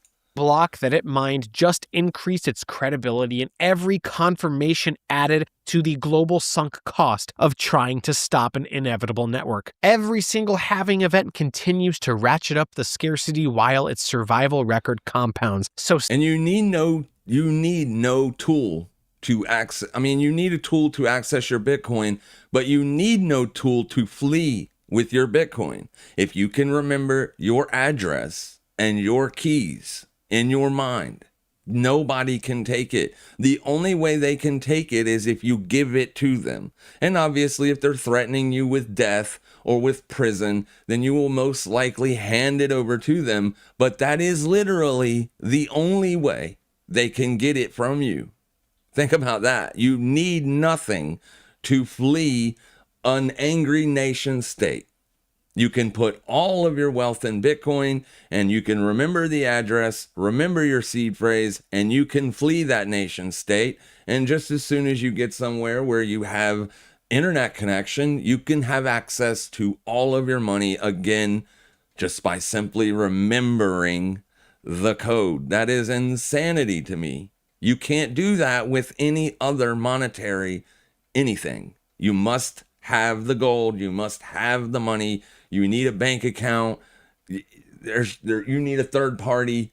With Bitcoin, it's you and Bitcoin. There are no intermediaries. 17 years of uptime isn't just a tech stat, it is proof of life in a hostile world where everything else seems either rigged or broken. Bitcoin has already become the most resilient monetary system ever created, and its Lindy curve is just getting started. Next, we are going to see what that curve actually looks like, because the longer that Bitcoin survives, the more unstoppable it becomes. Now, here is where Lindy gets supercharged. Let's say you're looking at a 17-year-old dropping. Bitcoin is dropping right now. It's bearish. So yeah, down days are going to happen. Yep, it looks like it's headed to take out that stop loss from yesterday. It could not make a higher high. It made 1 8-hour higher high, and that's where it lost it. So obviously that's resistance. And that's what I said. If you were looking for shorts, that's where you want to short it. It doesn't mean you'll win. It doesn't mean you'll make money, but that is literally where resistance is at. And until it can get bullish above that point and stay bullish above that point, there's potential for downside. You are down on the day here. You're inside, but it looks like you're headed for that low. I don't know that it's made a fresh lower low yet. Let's see. Yeah, it did. It just made a fresh lower low. So yeah, everybody that bought during the London session and a little bit earlier, prior to London. This is your midnight candle. London is at 2. So your London session faders, they faded the down move right here. They faded at 3 a.m. It moved up. New York faded London. And now you're making a fresh day low. So the next low to get is yesterday's. So if it fails to push on beyond this point, maybe it doesn't take out yesterday's low. It's anybody's guess where it's going to go. There's no analysis on the planet that will give you a 100% guaranteed reaction of price. Price is definitely chaotic. It appears as if, though, nobody wants to watch this, as everybody has bounced. So, all right, we'll cancel this guy. Go watch it for yourself if you want. It's going down. It isn't terrible yet. I fully intend to eat that stop loss if it does go down. What is gold doing? Gold is still refusing to go down. USD JPY is still pushing a little bit lower, trying to break down the November low. Tesla is bearish today. Coin bearish. We don't really care about where did whatchamacallit go. Nvidia. What's it doing today? I only care about it today. It's down. So risk markets are down. So was there news or something that came out? Because risk markets are down. So we discussed this on Tuesday where we brought out all of... Here, let me show you. We brought out all of these ratios over here. Here's your growth versus value ratio. This is a very important ratio because it shows you that funds are rotating out of value, out of growth. So SCHG is a growth ETF. VTB is a value ETF. So they have been rotating out of this for a very long time. So this could mean that the S&P is about to top out. Since Bitcoin is on the lows, Bitcoin is already in a bear market. It's probably just a matter of time before the S&P rolls over. So it is kind of dangerous to be bullish risk markets here, especially if you're making higher closes on the VIX, which you have been for the last 5 weeks. So we've been watching the VIX all this week, and we wanted to see the VIX close under last week's close. Now you're way back above it. And this is today. This is all happening right now, today. So there goes silver even. So that means our gold short. Something just happened. This is news. This is news. We literally just looked at gold and gold did nothing. So maybe gold is getting ready to drop here as well. So this also means the hype short is probably working. It is. This bastard, man, this is going to be a trap. So it stopped me out last night. I didn't want to take the short here, so I didn't. I also had to go to a doctor's appointment this morning. We're seeing dollar spike here on the CAD trade. So USD CAD is actually spiking to the upside. This could be a liquidation run. So we need to see if it's going to hold strength up here.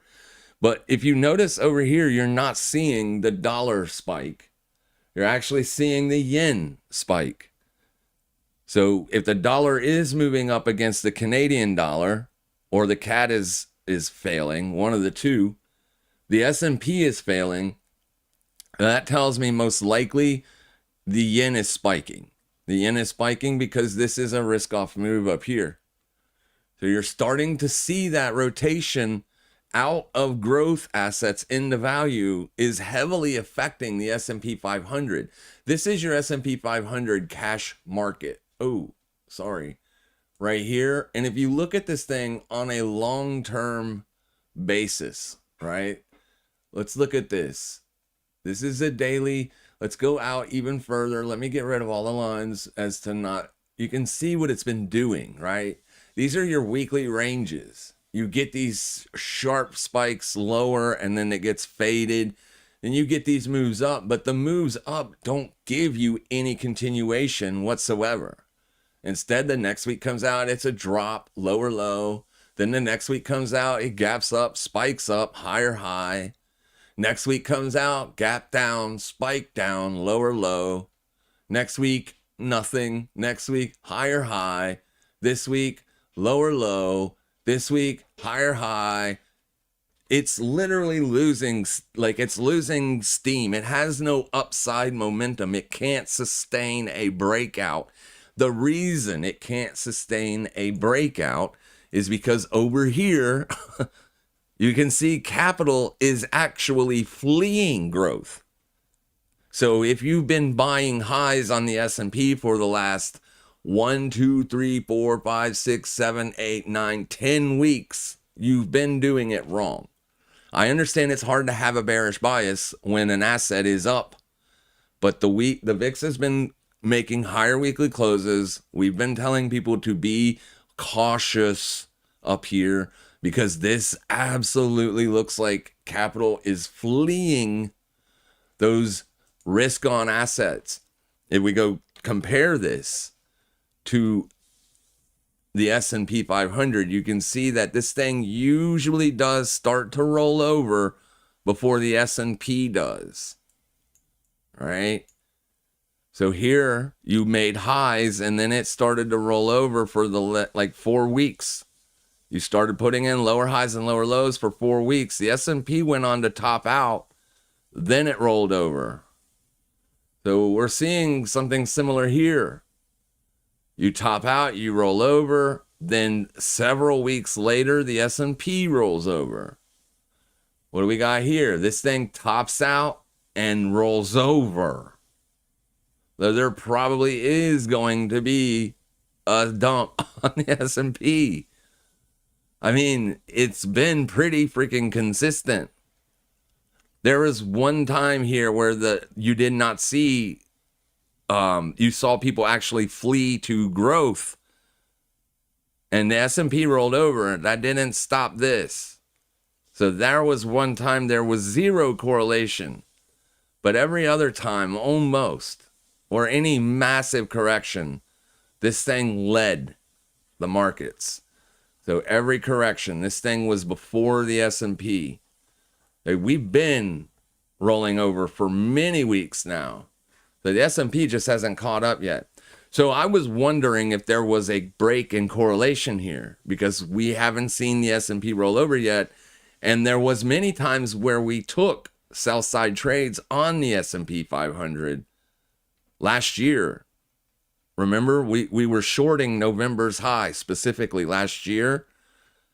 That trade did not work out for the long term. That trade got stopped out. So I tried to get you guys positioned at November's high on the S&P. Did not work out, but it does feel like it's coming. It does feel like it's coming. And here we are today seeing a little bit of downside pressure. Obviously, this is probably some kind of news.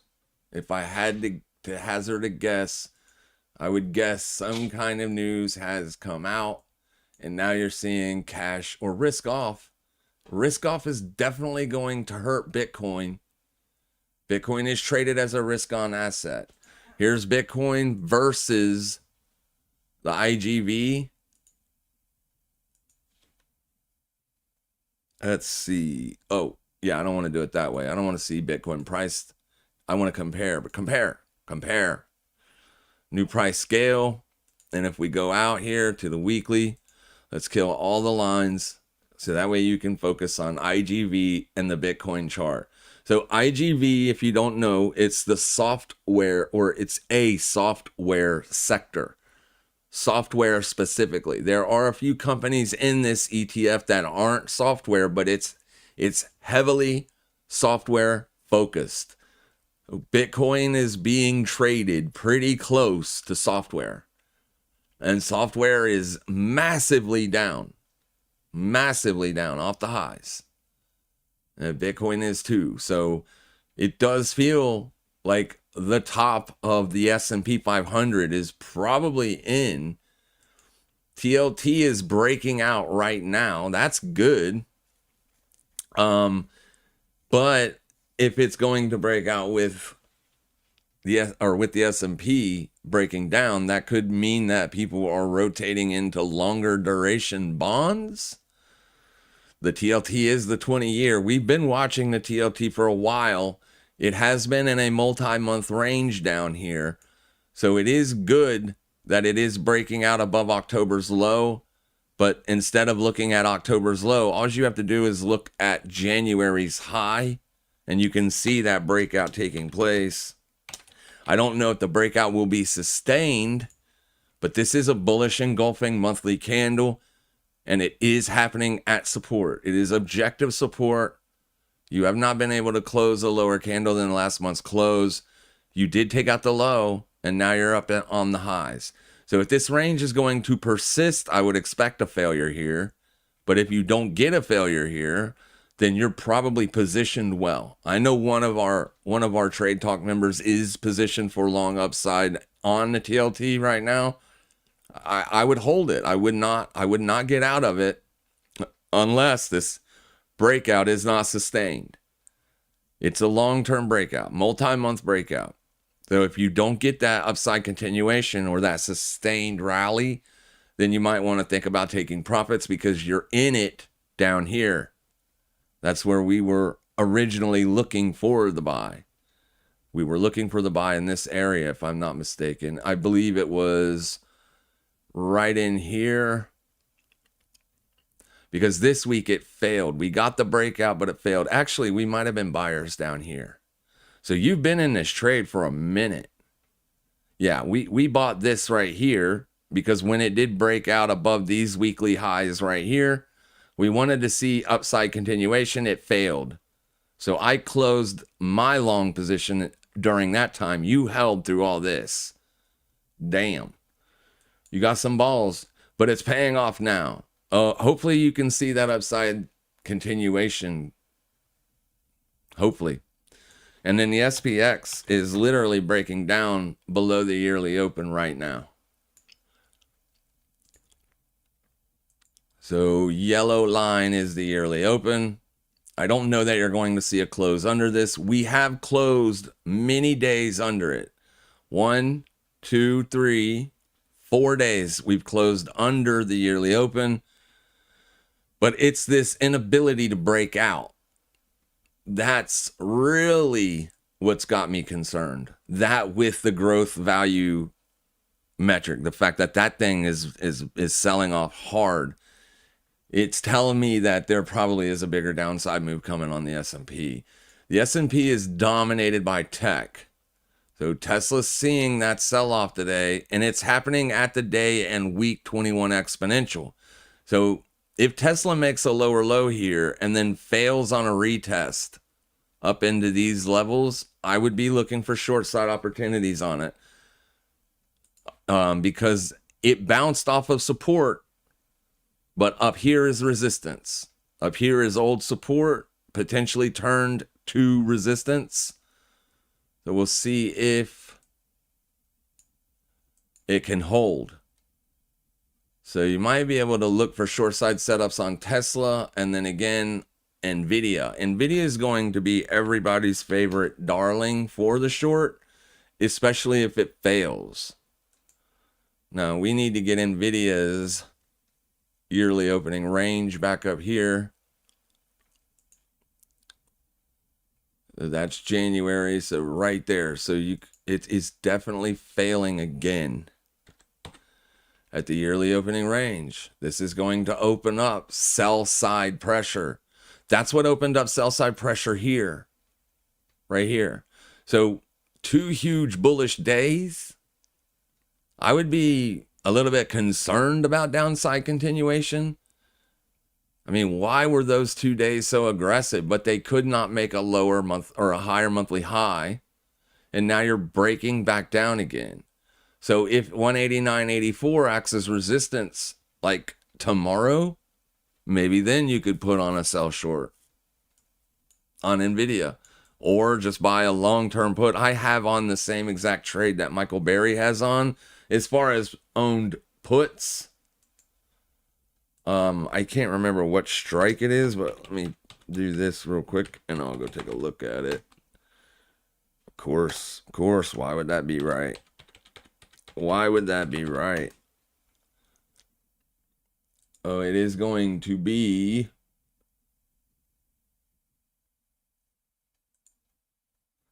the January 15, 2027, so way out, 337 days. It's the $50 strike put. There are tons of open interest on that trade. Tons. Where is my pen? Why does my pen keep going away? Oh, of course. Why would it work?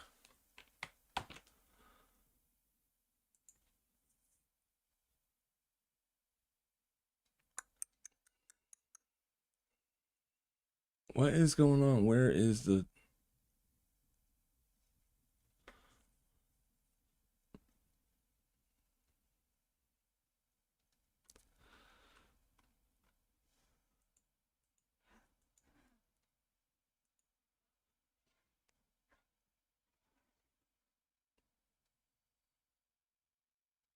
I'm trying to end a task, but something is going bonkers with this thing. So in that, okay, thank you. And now let's pull that back up.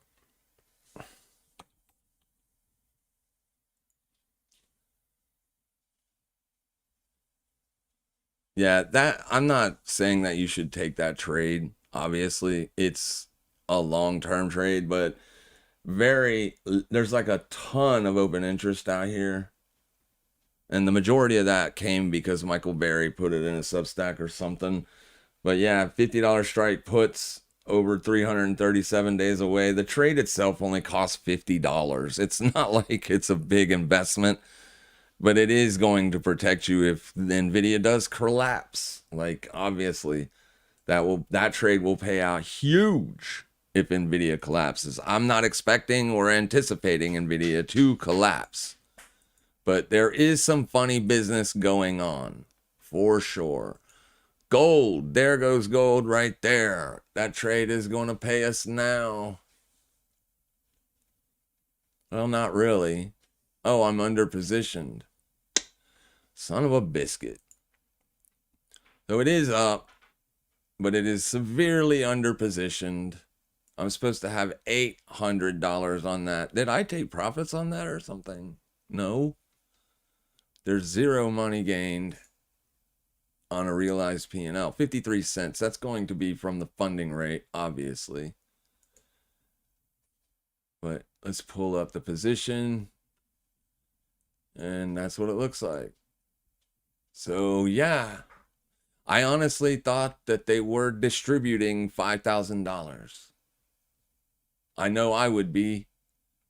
And it looks like $5,000 held. So this right here was a bull trap. And then you got the NFP news that gave us that right there. And we put our short on yesterday when we retested the midpoint of that NFP print.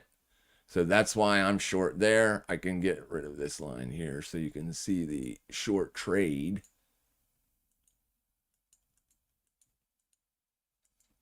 Yeah. So as this candle pushed up, that's when I fired off the sell. And we were selling it based on this midpoint check. So if we had started closing 4-hour candles back above 50.61, we would have been out of it. It looks like I should have gotten stopped out right there, but I did not. I wonder why I did not get stopped out there. But yeah, Bitcoin is going to get stopped out. We kind of anticipated that it would, but that is the level that we wanted to be a buyer. If it liquidated that level and then moved away, it was a 12-hour swing low. And it did do that. It did liquidate that level and then it did move away. Only the sellers come in with a vengeance today. But they're literally selling even this thing. And they're selling silver. You can see the VIX is breaking back out to the upside here. It's got to be news. It's got to be some kind of news to cause that massive move on the S&P. Bitcoin dumping. Bitcoin just retested the limit. Thoughts on long for MVIS? I don't know what MVIS is. I'll go look at it for you, but I don't know what it is. Is it a crypto? It's a stock. Let me delete this. I don't know what it is. Nibius Group. Long term, the chart looks okay. I mean, it had a nasty correction there that lasted for a half a year. But ultimately, a long-term support was built in, and then it traded way up. So clearly, very volatile stock here. As this high is $87, it dropped all the way down to $13. Then all the way up to $140. That is massive volatility. It doesn't look terrible here, but it is trending down. You're in a 3-month range, but you're in that range from a breakdown. And anytime we see a large breakdown like this, whenever you do go into a sideways consolidation, the best trade usually to look for is in the direction of whatever way you were heading when you came into that range. Now, generally, that isn't always going to be the case on long-term buys. But yeah, if you're heading down and then you go into a sideways correction, you usually are looking for the breakdown to happen, right? And you do have that here. There's your breakdown. Here's your 3 months of sideways. So as long as you're trading under this spot right here, you could have a bearish bias on it. I don't know that I would want to look for shorts on it. It's very volatile. I mean, you couldn't even get up there this month. This month has only got 15 days left on it. So it looks like they're just selling last week's high. It looks like you got above last week's high, and then the sellers said, let's get it. And then they've got it. So right now it looks kind of, it looks kind of worrisome. As long as you're holding in multi-month support, it could hold. There's multi-month support. This is not the right tool. Multi-month support right there. So as long as you can trade above that, maybe support holds on this. If you go into a larger bearish market, like S&P down, NASDAQ down, Dow down, Bitcoin down, if the majority of the market is bearish, right, then this will probably follow. But if it is like in a sector that, like a value sector, we know that right now value is seeing a lot of capital rotations. But I don't know if this is a value play. I think if you want to protect for an incoming bearish market, you should probably be looking into value. And the reason I'm saying that is because of the flee from growth. The rotations out of growth and the value. But value plays are already going to be extended, right? As this shows you, value plays are being probably pretty extended here. Let's go look at some sectors and see if we can find the value play. Definitely not going to be an XLK or XLC. Yeah, those are your tech plays. Financials are taking a beating here as well, which is odd. This is going to be based on bad earnings. The banks had earnings and they were hit and miss. Here is consumer discretionary. You're not seeing any flight of capital there. So there you go. There's some value right there. The healthcare sector is holding up still.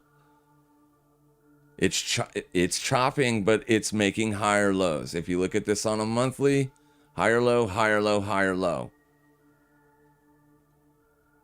So it looks like their value play, one of them, XLV. But you're at all-time highs already, so I don't know that I want to do that, but it's up to you. Here's XLI. Jesus. Industrials. It is getting absolutely bought up. Look at that. This is a value play. It's rocking and rolling. It didn't do anything for so long. It broke out here, even went into a multi-month consolidation here. Last 2 months, straight up. Straight up.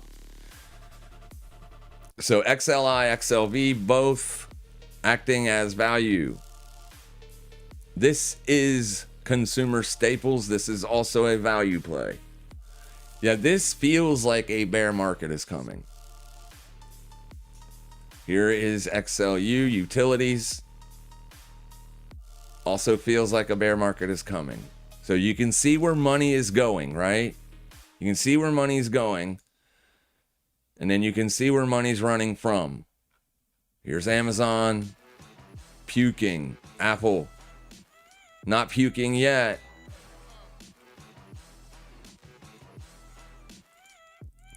Not puking yet. So maybe you could get in a sell position on Apple. I don't know. But Microsoft getting beat up.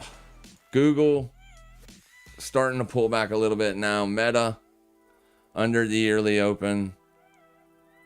Netflix has been getting beat up. So that trade right there did not work out. This thing is getting massively oversold. This could be the massive pain point on Netflix, but if a broader bear market is coming, nothing will survive it. Nothing survives in a bear market. When it comes to tech, nothing survives, generally speaking. You can go back and look at every bear market in history. Tech does not perform well in a bear market. Look at what happened in 2022. Netflix got absolutely annihilated. However, this thing is getting so close to being as oversold as it was back here. But long-term holds, I think, maybe, but near-term buys not doing good. And AMD's also seeing a little bit of pain today. So tech is getting absolutely massive, and you saw value getting absolutely bid. It smells like a larger bearish market is coming. It does, it does, it does. So big move on gold. Did you guys see any news? We can go look real quick. See if anything is happening on the Twitters. These are old. Let's refresh.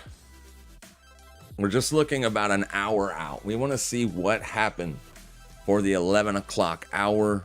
Obviously, something happened. UK's most senior government official, Chris Wormald, agreed with the UK PM to stand down. Stand down what? Really? Rally in corporate bonds prompts bubble fears. FT. Rally in corporate bonds prompts Google. Oh, okay, whatever. Senate Republican leader Thune expects the Senate to vote on a House bill to end Canada tariffs. U.S. 4-week auctions. This happened just 7 minutes ago. Google is releasing a major upgrade to Gemini 3 Deep Think today. That's not helping. Fed bids 4-week bills total 278.1 million. Trump administration covertly sent thousands of Starlink terminals into Iran last month, U.S. officials said. This might have something to do with it. I don't know. I'm not seeing anything. FTC Ferguson letter to Apple's Cook follows reports that Apple News systematically boosts left-wing sources and suppresses right-wing. That's probably true.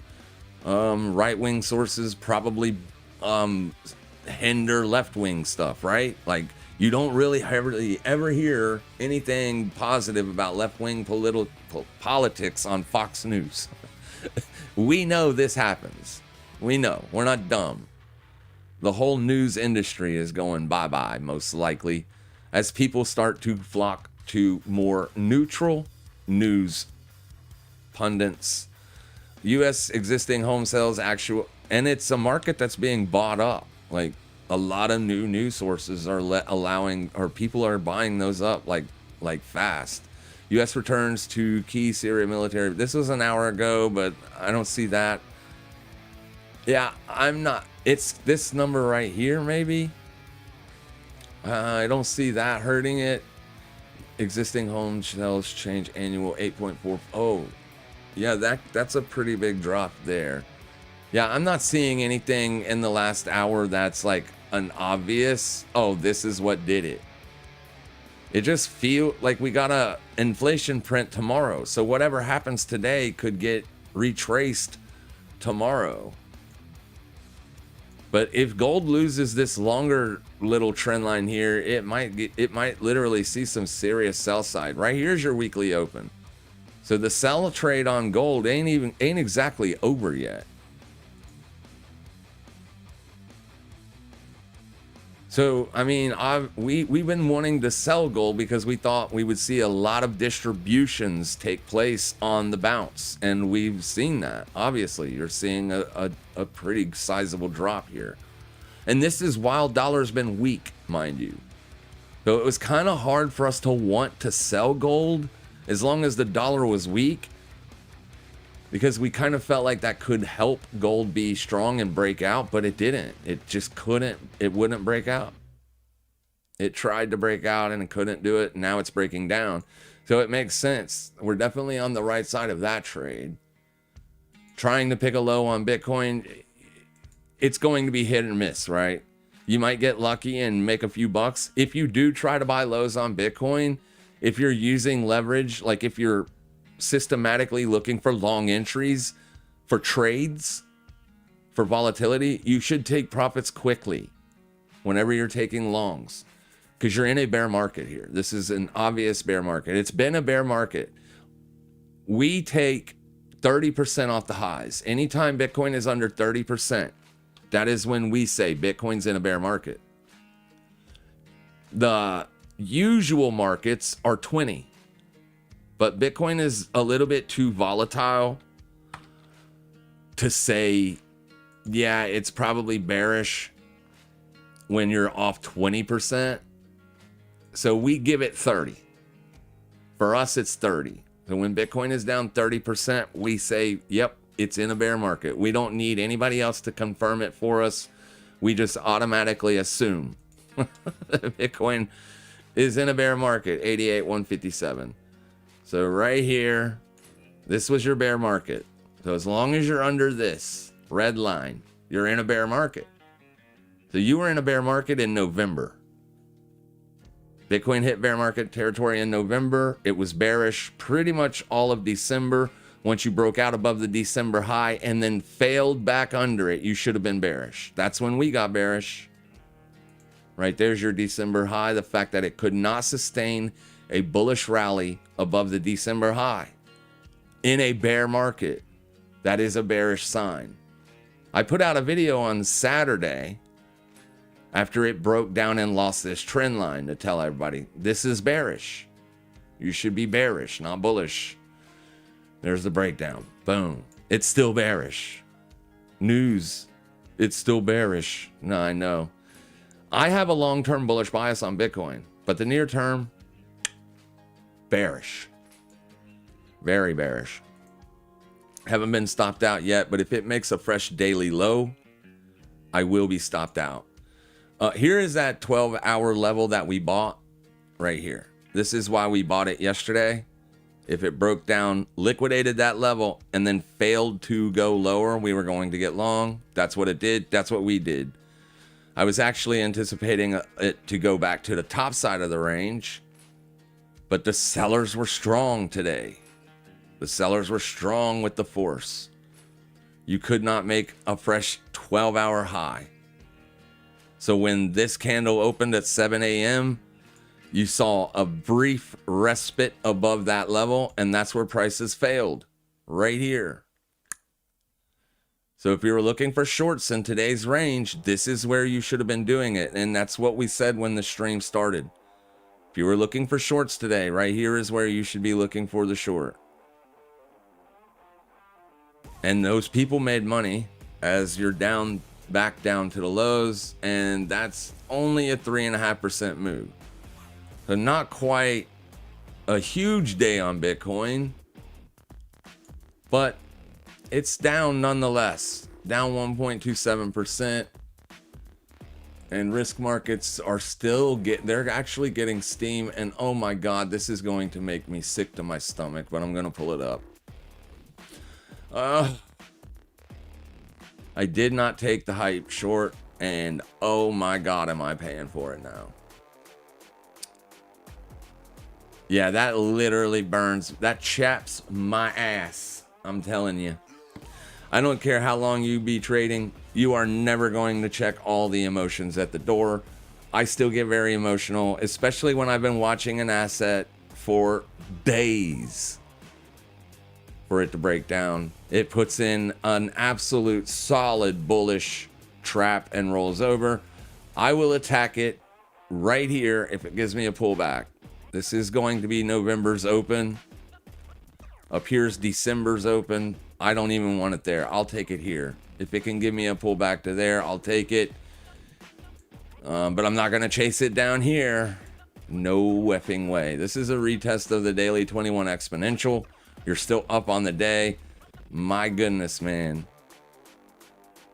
I did not think it was going to go all the way up there. The short I took last night was right here. So you can see I was clearly wrong. And now it's back down. So, damn it, that really chaps me. Upsets me. Because I was right on direction, wrong on the timing. Yeah, it happens. I can't get them all right. It would be not fair, right? If I got every trade I took right, people would not like that. They would think I was cheating somehow. It's not cheating. It's just chaos.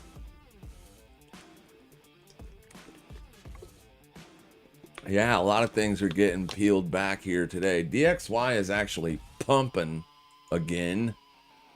So what is the USD JPY trade doing? What happened to it? There it is. Yeah, it's not breaking out. Okay, so the yen is not breaking out. USD versus CAD is. It's actually going pretty strong. My phone can't spell. I read that already. Good morning. BTCW read that. Thoughts on long MBIS? Read that. I don't see your screen for MBIS. Thanks. Where did it go? We pulled it up right here. Yeah, I pulled it up. Sorry. Here it is. MBIS. You're in a range here. See it? You're not bearish. I mean, you're not super bearish. You're bearish on the year. You're trading just slightly down on the year. As long as you're above this, you could potentially say it is up. But I mean, if the rest of the markets turn into a bear market, this is probably going to follow it unless it's traded as a value play. I don't think it is traded as a value play. I don't know anything about it.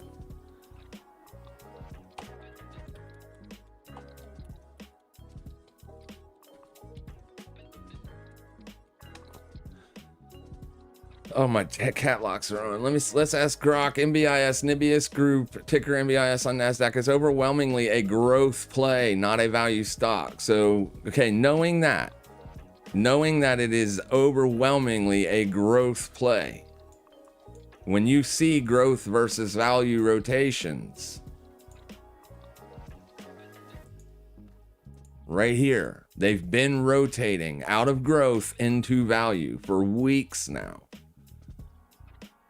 Right?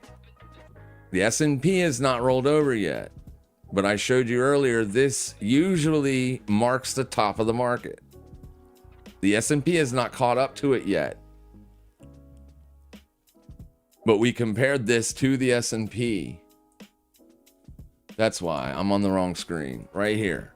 This is your growth versus value. This is rolling over. So that means they're leaving growth, going into value. So this down move right here means they are rotating heavily into value plays. This is a growth play. So you broke down pretty heavily in November, and you've been in a 3-month range since then. It's actually a 4-month range as you're trading above November's high. So you're in a multi-month range here. But because you broke down first before you went sideways, most sellers will be looking for this to be distribution and not accumulation. Now, with that being said, that's just how technical traders trade. If you get really good news in this stock, it's going up.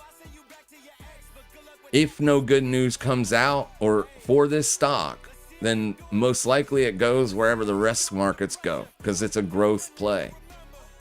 It's growth is tech. If tech gets killed, this probably will too. If tech gets annihilated in a bear market, this most likely will get it too. So if we check on just how much this thing is down right now, it's already down 38% off the highs. So it's already bearish. I just don't know, what you're looking to do. I don't know if you're looking for scalps. I don't know if you're looking for swing trades. I don't know if you're looking for long-term investments. I have no clue. You just said, what does NBIS look like? To me, it looks okay long-term. Long-term, it looks fine. It's a very volatile play, though. Very volatile. So if you're okay with the volatility and you own it, let's see what the analysts are saying to do with it.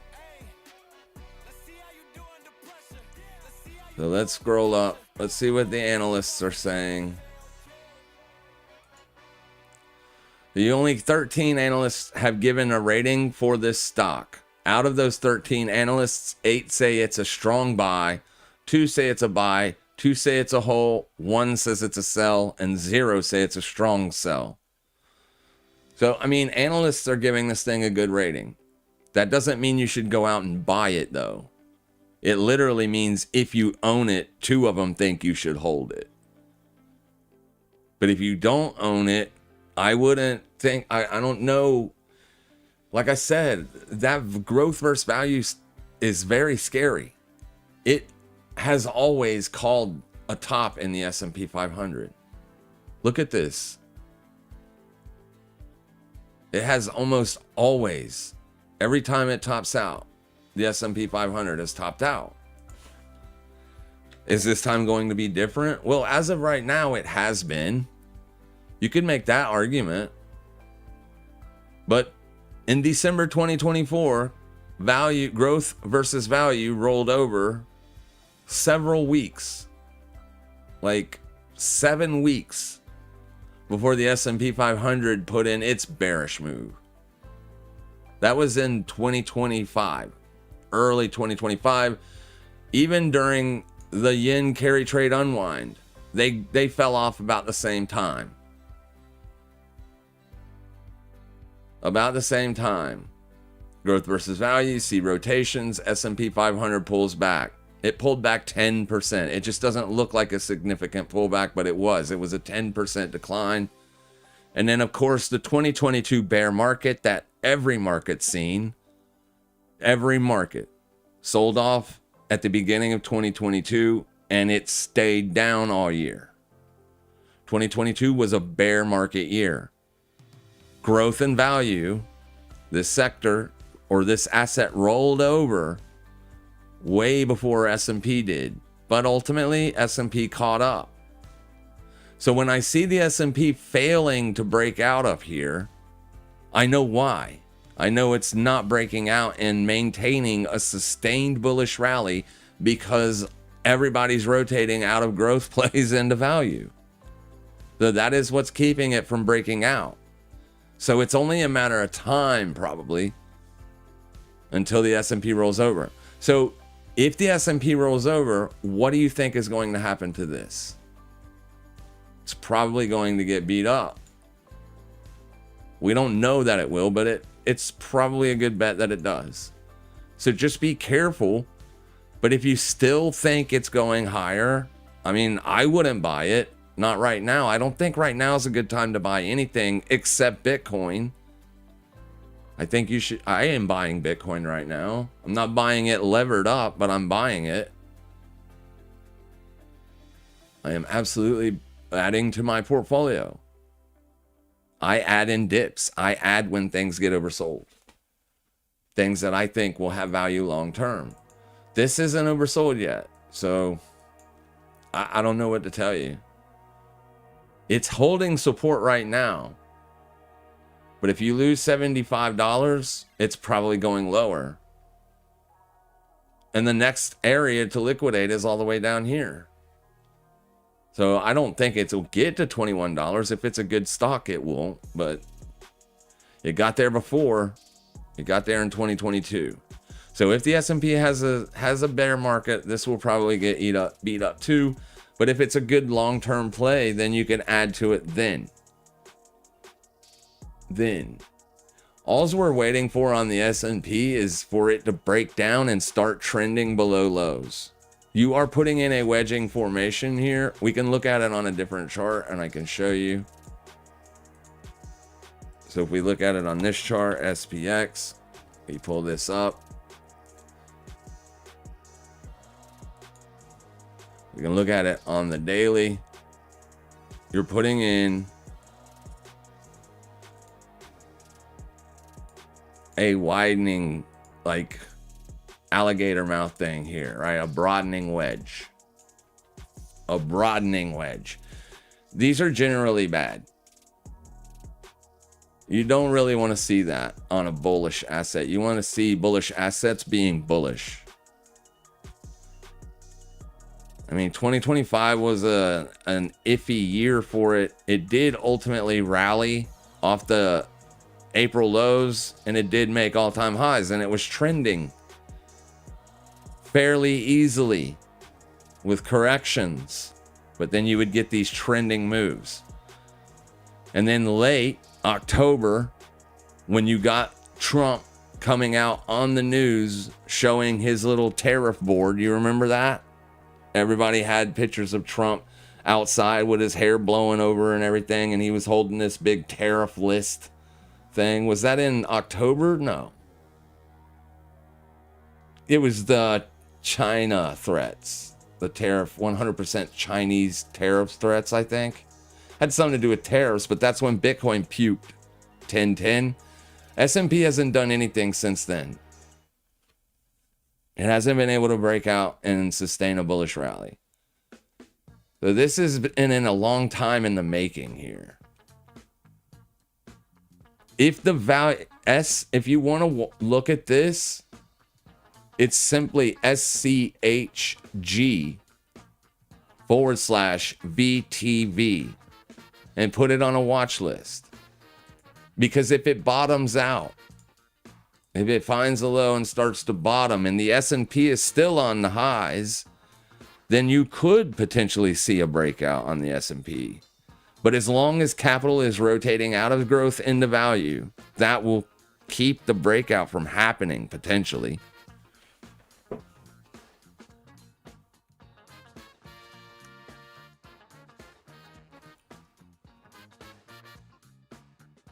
Bitcoin made fresh daily lows, so that long from yesterday has been stopped out. The only thing I'm in now is the gold's short. And this isn't broken down as much as silver has. Silver had a larger move. Well, let's measure gold first. It's because I'm severely underpositioned. The 3.86% move to the downside, XAG USD. Going to be roughly about the same. No, it's much larger, 9.47%. So silver had a much bigger move than gold. And the S&P's move is large as well. Not a huge, but you're probably down a few, like almost 2%. So that's a pretty big move on the S&P 500. This thing usually moves about 0.5%. Seeing a large rally on USD CAD. Large rally on USD CAD. And you're seeing yen strength because DXY is breaking, or USD JPY is breaking down when the DXY is not breaking down. The DXY is actually holding support at monthly support. So because the USD JPY is going down when this is going up, that literally means that yen got stronger.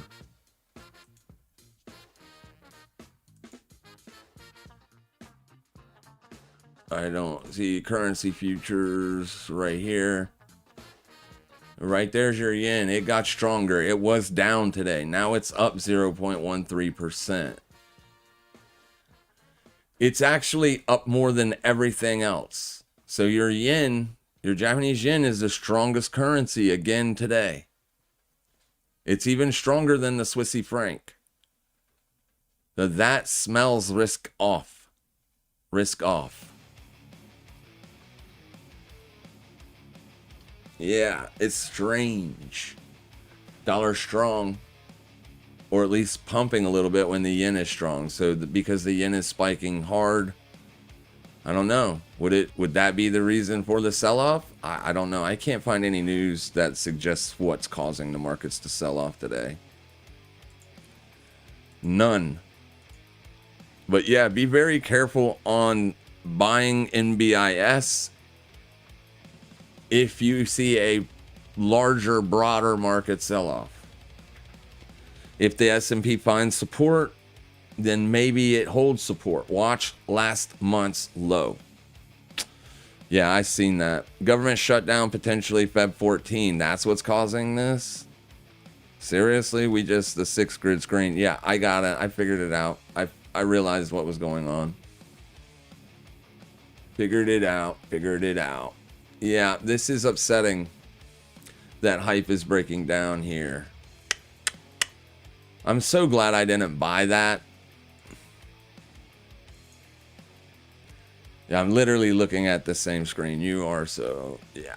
I can't believe, I'm so glad I didn't buy it, but I really thought it was going to hold support. That was an extended rally, and it's been puked. Yeah, I think this is going lower. As long as it's under the weekly open, I have a bearish bias on it. And you got a fresh breakdown Tuesday. So my downside target would be 27.53. But clearly, it's not going to give me a downside entry.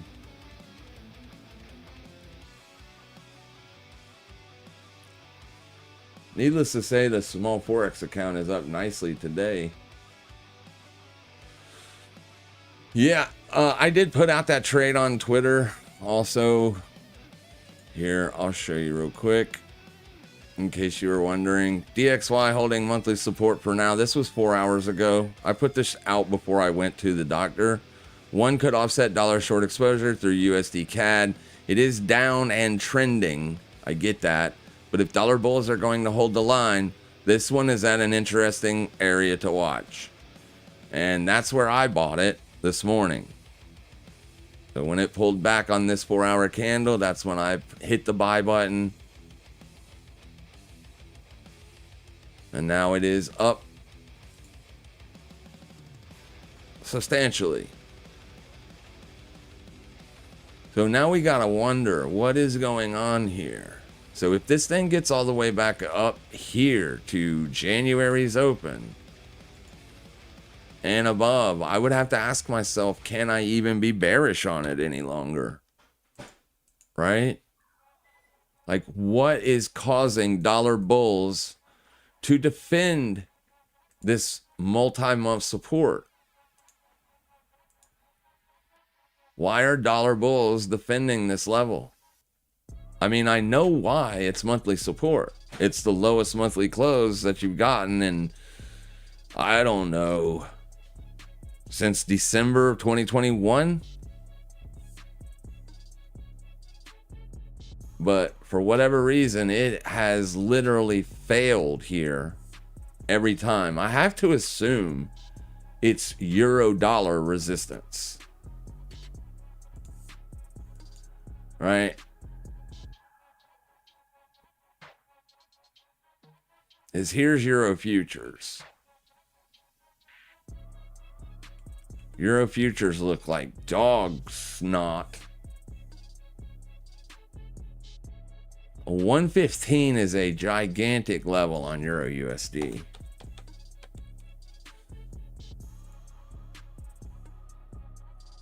It's a huge level. You can see how 115 held all these wicks in here. Then you broke out here. You retested it there. It's a big level.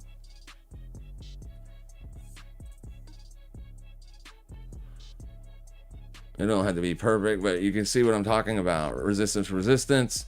So we got above it here, tested as support, and we got it. We're back above it.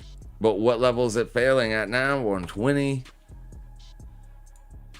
It has not been able to spend a whole lot of time above 120 ever. It got above it briefly here, above it, but it couldn't hold it, and then a huge sell-off. Well, that's where you're failing again. 120. It's a big figure number. It's a mental number. It's just one of those prices that people think, obviously, Euro's a little bit too expensive at it. It's struggling to break out here. Even though you've been making higher lows on the monthly time frame.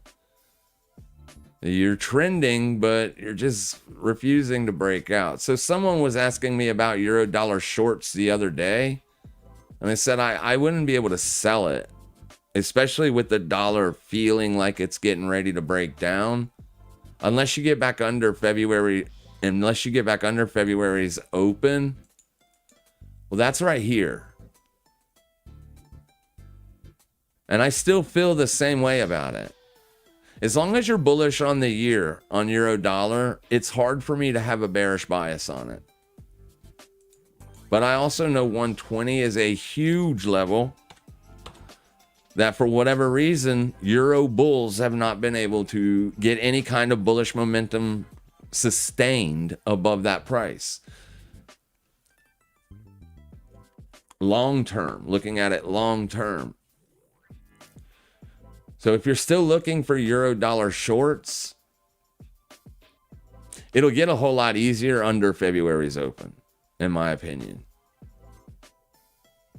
Like, I mean, the weekly high, this week's high, it's already Thursday. Today's Thursday. So I think your weekly range is pretty close to being done. But here's the thing. We have an inflation print tomorrow. So maybe tomorrow you get a better sellable opportunity at 192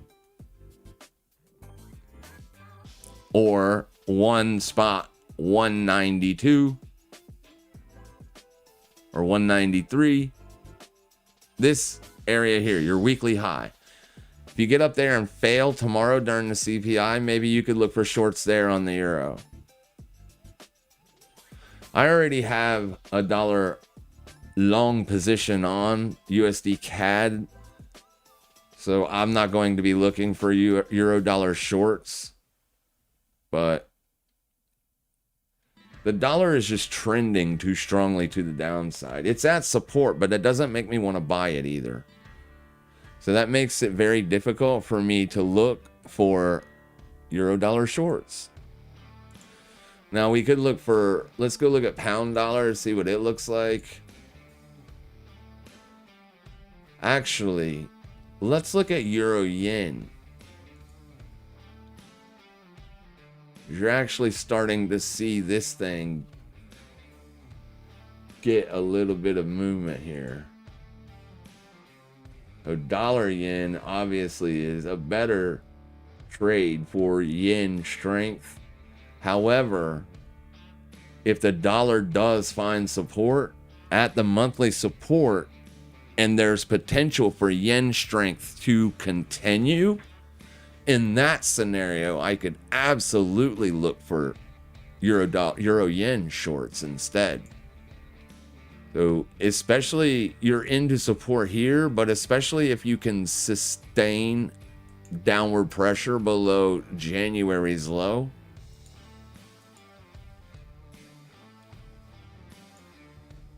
Any pullback in March on euro yen, if it pulls back to 183.42 and fails there, you can look for euro yen shorts. And you just broke down below that yesterday. You're seeing that downside continuation today.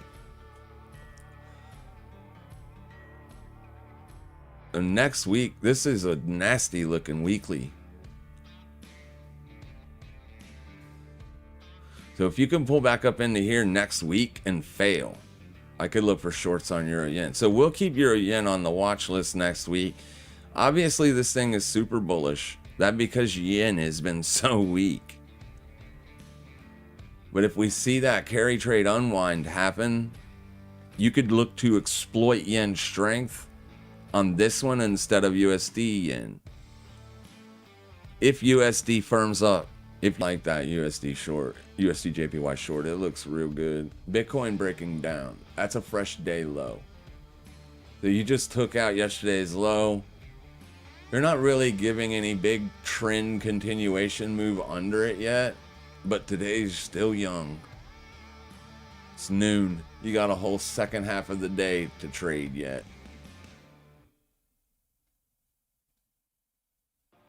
And then the gold trade, I'm just going to keep it on because if it can get a larger trending move out of this, I'm going to add to it.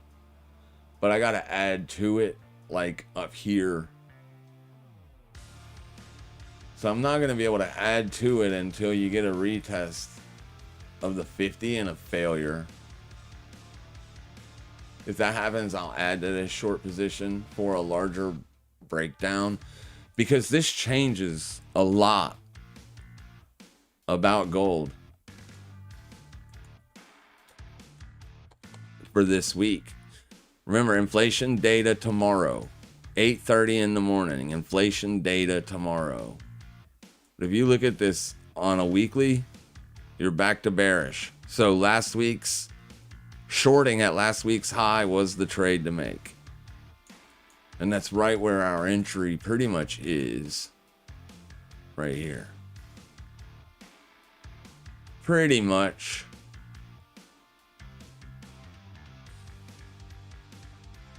So weekly open, where's that going to be? Right here. 1800 hours. That's your weekly open.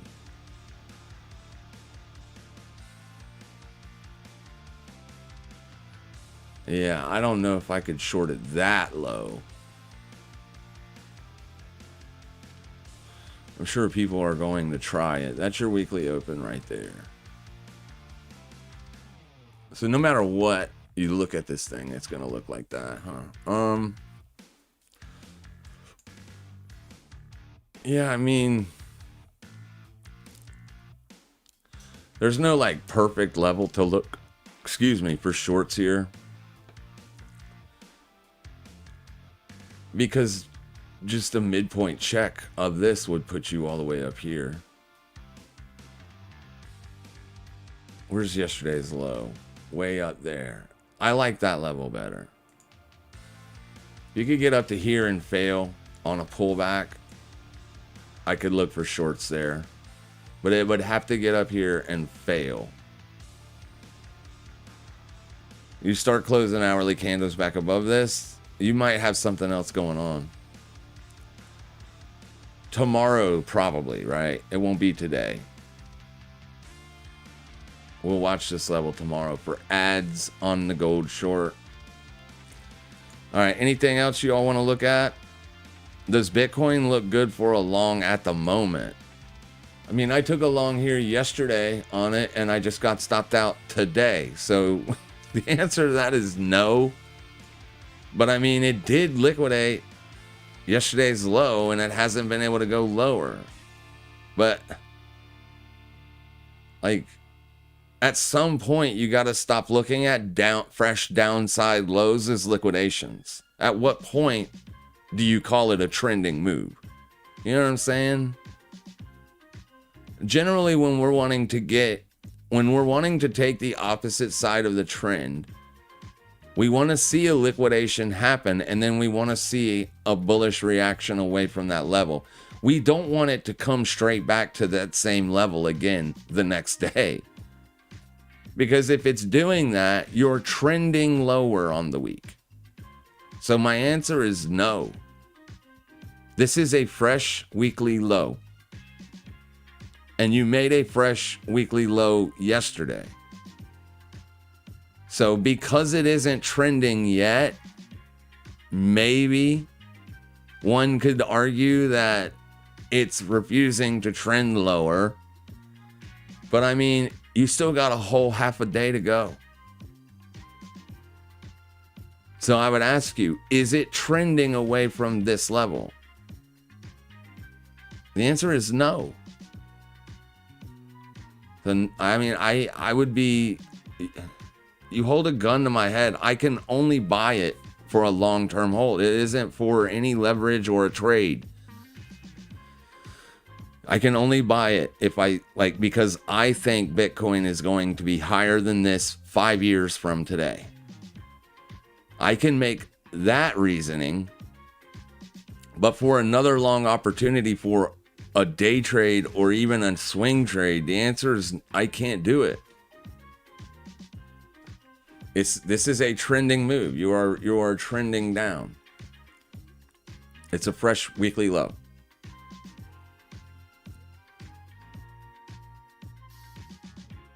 It doesn't feel like a long. It feels like it's a short. So like if you would have shorted earlier this morning when I said, if you guys have a short side bias, this is where you'd be looking for shorts, you would be up right now. You just have to make your own, you have to make up your mind what you want to do. I can't tell you what to do. I'm not a financial advisor. But I had a long on from yesterday and that trade got stopped out. So I'm not going to put another one on. It's kind of dumb. I was actually wanting to be short this, but I didn't short it up here. Because up here, you change the structure. You're well above the daily 21. You're above Tuesday's high. All that. The structure on the weekly candle was changed significantly up there this morning. But looking at it now, obviously, I wish I would have taken it. We'll get another opportunity on it. That's the thing. Because we operate in intraday volatilities, we don't have to take dumb trades every single day. We can wait for good trades. Because even then, sometimes they don't work. I would have taken this trade every time. This setup last night. Every time I would have taken that. And every time this exact setup happens in the future, I will take that. It's a perfect trade. It's a A setup, like an A+ setup. It just failed to work because of near-term bullish volatility. The bulls had a mission. They were on a mission. They were on a mission to make this thing go up, and it failed. Because it's weak. It's weak on the weekly range. Yeah, whenever something's weak, you trying to buy it, you're going against the trend. But for a long-term hold, like if you got a 5-year horizon, 10-year horizon for Bitcoin, then this is exactly where you want to be buying. So it's the time frame preference is all. Just depends on what you're looking at, what you're looking for. Yeah, I am absolutely adding to my Bitcoin bags down here. And I'm doing it slowly. I'm not buying every single day at every low. You know what I mean? I'm going to give it, buy a little bit, wait a week. Buy a little bit, wait a week. Buy a little bit, wait a week. I'm going to build the position up. I don't even have to buy it. I can just simply take my trading profits and convert those into Bitcoin. But I do want to do that conversion on lows, not on highs. So whenever I am converting Tether to Bitcoin, I want to do that conversion when you're making lows. It looks rough this week, but it is a very small range in comparison to what you've seen last week. Last week was bad. Last week did not retest the daily 21 either. It looks like that because the daily 21 has come down so low. It's even lower than this now. The last time we tested the daily 21 exponential moving average was at December's. Sorry, not December's high, but December's open up here. That was the last time we got a retest of the 21. We haven't tested it since. This thing has been absolutely violent to the downside. Be careful if you're trying to buy it. But if you're adding to your HODL bags, that's completely different. No leverage. Day trades, you almost got to be a seller every day. Hard to be a buyer. FSLY.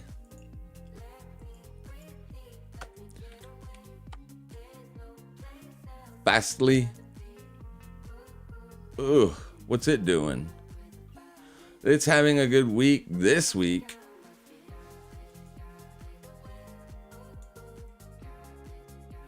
I don't understand what this thing is doing. It had earnings and durability of Fastly's growth still unclear. Market talk. This is a big breakout. This is probably being scalped by momentum traders. Let me go get a float check on this.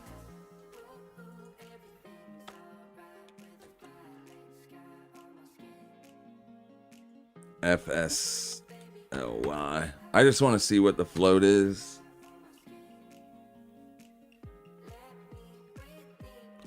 $149 million. Okay, so this is way too many shares for momentum penny stock traders. It's got a very, very... I mean, it's not a small short float, but obviously you're squeezing shorts today.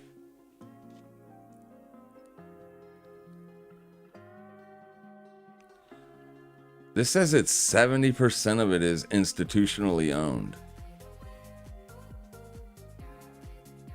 That's crazy. What is it? Technology, software? Okay. Yeah, I mean, today it's having a magnificent day. You're up, what, something like almost 60%, 70%. So, I mean, you're having a huge day today, but it hasn't done that for a long time, right? It looks like a rounding bottom. So your prior monthly low, that's where I'd want to see it hold. If it ever gets back down there. This stock looks absolutely ridiculous to me. I could have made an argument to buy it maybe like in August of last year because it was holding monthly support. But I can't make the argument to buy it today because all this momentum that you're seeing today can get faded. So when I see something breaks out like this big, and then for the next 5 years, it just continuously gets beat up every time it gets an upswing, I have to assume that is insider selling. And I don't mean like insider trading. I mean like people that invested into this asset like before it IPO'd. Like your board of directors for this company. Anytime you have big, violent, volatile up spikes, those people are liquidating their shares. They're getting out of they don't want to be in it any longer. They're taking their money and they're running. And I have to ask why. If they felt like it was a great business model and then it had huge future earning potential, it seems like they would stay put. It seems like those insiders would stay put. Yeah, anytime you see a stock that usually just goes down, it's not a stock you want to own for long-time growth. You can own it for speculative plays, but for like long-term growth, this is not one of those companies.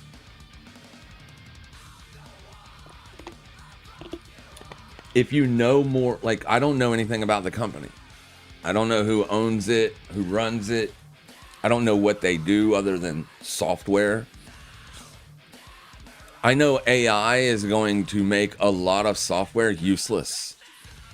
Isn't it? Like can't AI write its own software? Can't I just go on to Grok right now and be like, yo, I want you to make me a software, and won't it do it? So like software is going to have the bigger software companies like Adobe. Here, I got a whole software watch list if you want it. Those companies I figure will do good, right? Because they have billions of dollars behind them. Billions. So here are your... Amazon's not so much as a software company anymore, but most of these are like considered software companies. And then this is what software has done lately. This is a software... So like, software is not doing good. But here's the thing. If AI is lying, if it isn't like this big, wonderful magic thing that's going to grow us out of debt, if it isn't that, then software comes back. Some companies will come back. Just be careful. It's a very speculative, it's got a lot of momentum today. This entire monthly range is all from today. So obviously some big news come out today.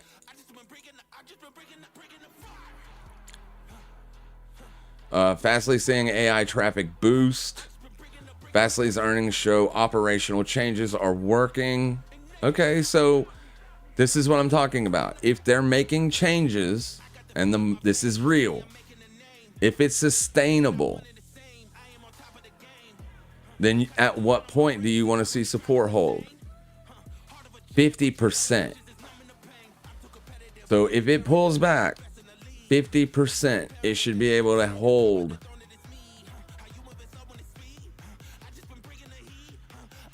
50% of its value. That gives it all the way back down to 7. You'd want to see it at least hold half of its value. Now, I don't know that you're going to see a correction that deep.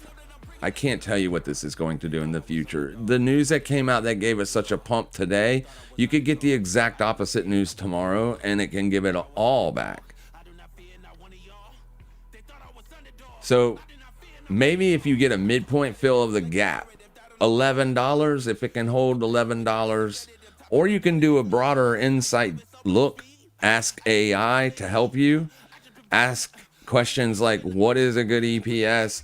Now, it's not going to give you financial advice, and it's not going to tell you where you should buy, but you can get a rough estimate of what it's worth in terms of estimated earning potential. You can get like a year out. You can do some due diligence to figure out what a good value is on this company. And then lastly, let's just see if there's any analysts rating on it. There isn't. There are right here, there is an analyst rating. But right there it is. Only 11 analysts have given it a rating in the past 3 months. So not many, right? Not many people are talking about it. And to be honest with you, from here for the next 1 year forecast doesn't look good, does it?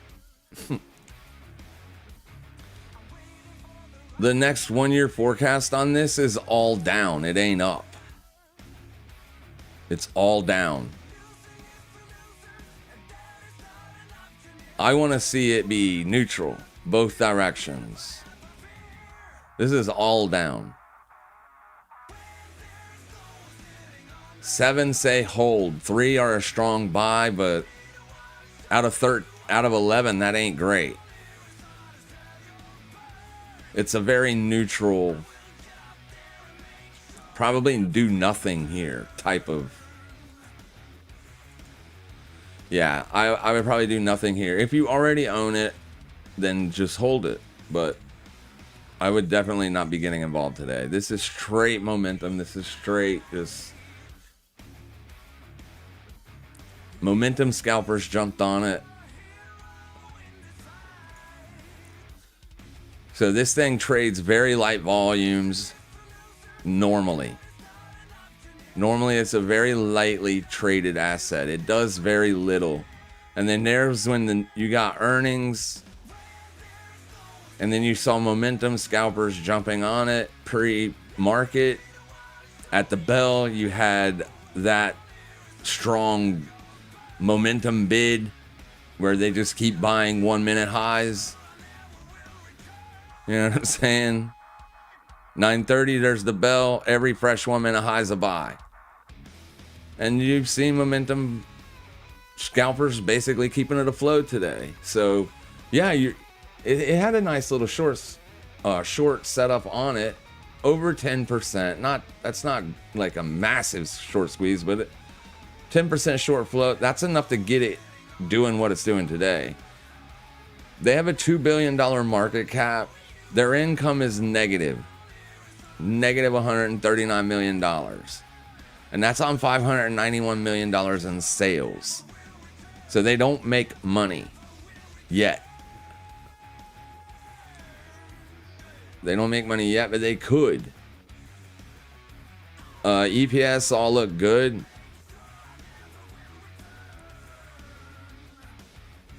ROA is not looking good. ROE is not looking good. ROIC is not looking good. There's a lot of things that look good on this and a lot of things that don't.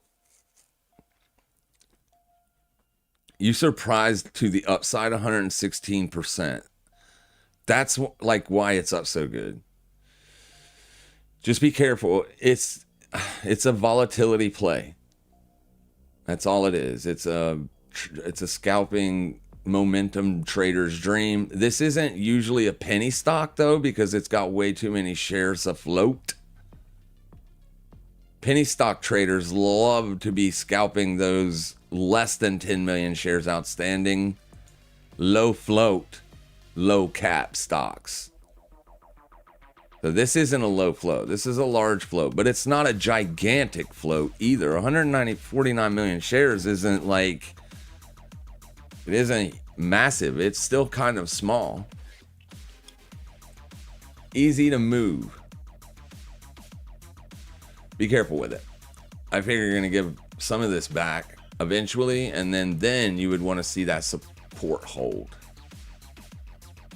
Does Bitcoin, I read that. Looking for a short. It's same business as Cloudflare, which is down. Okay, so yeah, that's probably what I would do too, but not right now. Not right now because the momentum. So right here, you can see how the momentum buyers supported that bid clearly intraday. So like if this was an asset that I was scalping on an intraday basis, right? I would have been interested in it if it started making lower lows. It clearly held higher highs. You can't really see it on the 1 minute. You can see it beautifully on the 15 minute. So here's your open on the 15 minute. The scalpers burned it up, burned it up, burned it up, burned it up. Then you pulled in right here, second 15 minute candle, 9:45. 10 o'clock, you pump up, you make a higher high. So as long as you make a higher low, the sellers don't have it yet. Once you start making the lower low, then every lower high, you could see those sellers show up. So if I was scalping this, this wasn't quite a lower low yet. But when this candle came in, if it could have stayed under there,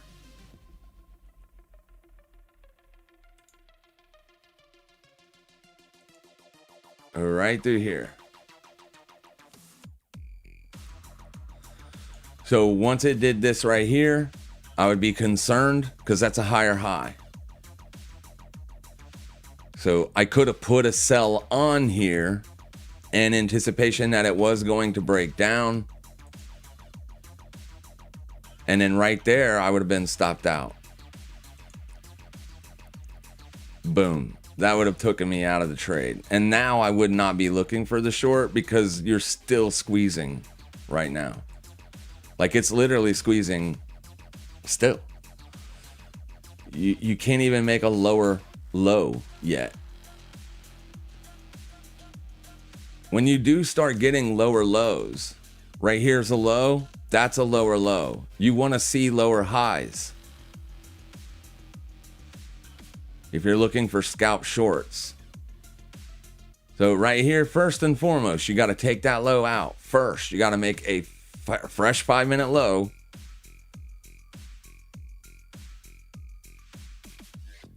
You just did it. 1633. That low right there, 1631. Okay, boom. You've got your lower low. So now short setups are going to be here at 1650. You would put a limit to fill on a short. 1650, or you could do a midpoint check. So midpoint check here. Fill, stop loss, higher high. So any pullback into here, you can look for the fill on this 5 minute candle.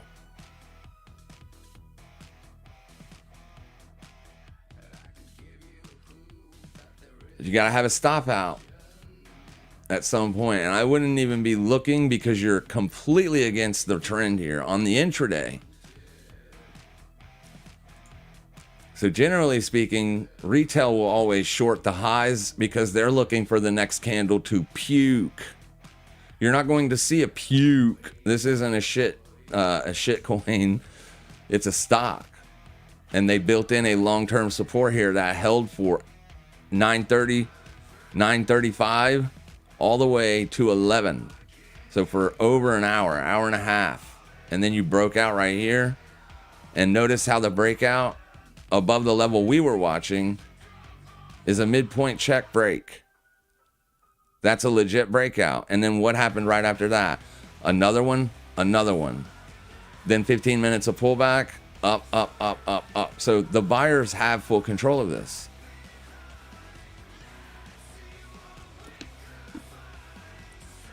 I would only be looking for the short if it starts to roll over, and it isn't rolling over right now. And let's look where session volume profile is real quick. Let's just see if, let's go out. Yeah, I'm not seeing any heavy volumes up here. All the sellers were right here early. They got smoked. All of them were right here. They got smoked. So you could see a measured move. So where's the measure move? Let's just go all the way up. Okay, so I wouldn't even think about selling till $17, and only if it tops out there and starts to roll. It's definitely up massively, but it can keep going up. Momentum buyers have it. Be careful. Momentum buyers have it.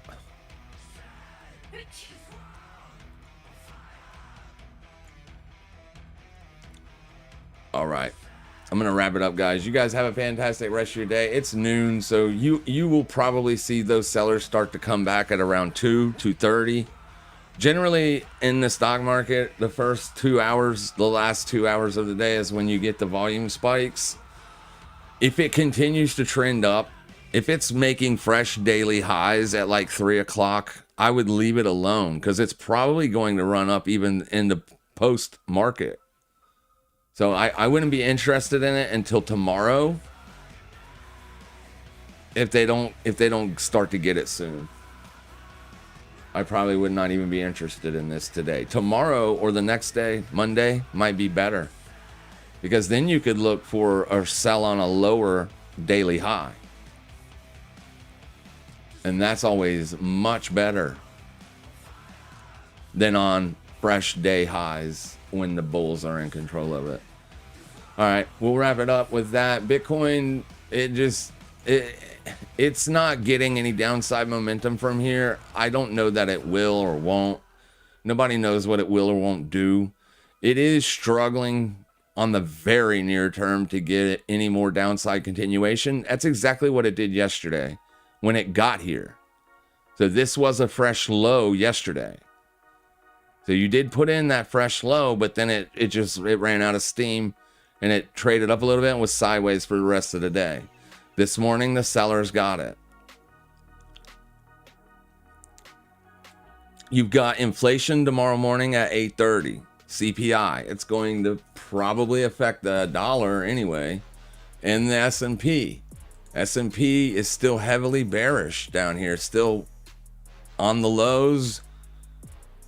But in terms of like measured moves, you're still well above the downside measure move for this week. You're testing the yearly opening range right now on the S&P. There really isn't anything to do on that either. I'd be careful. And then the gold short, I'm still in it. I'm going to hold it. And of course, I'm holding dollar CAD long, USD JPY short. And gold, as long as gold can reject 50.19 later on today, I'm going to add to that short trade if it can fail there. But this might be a better trade tomorrow. I don't know. We'll see where it is tomorrow when we come into tomorrow. But yeah, tomorrow's a whole new day. We'll see what's going on then. Most likely we'll get a move during that CPI print. So anyways, I'll see you guys in the morning. Make sure you guys trade safe. Make sure you trade smart. And as always, happy trading, everybody.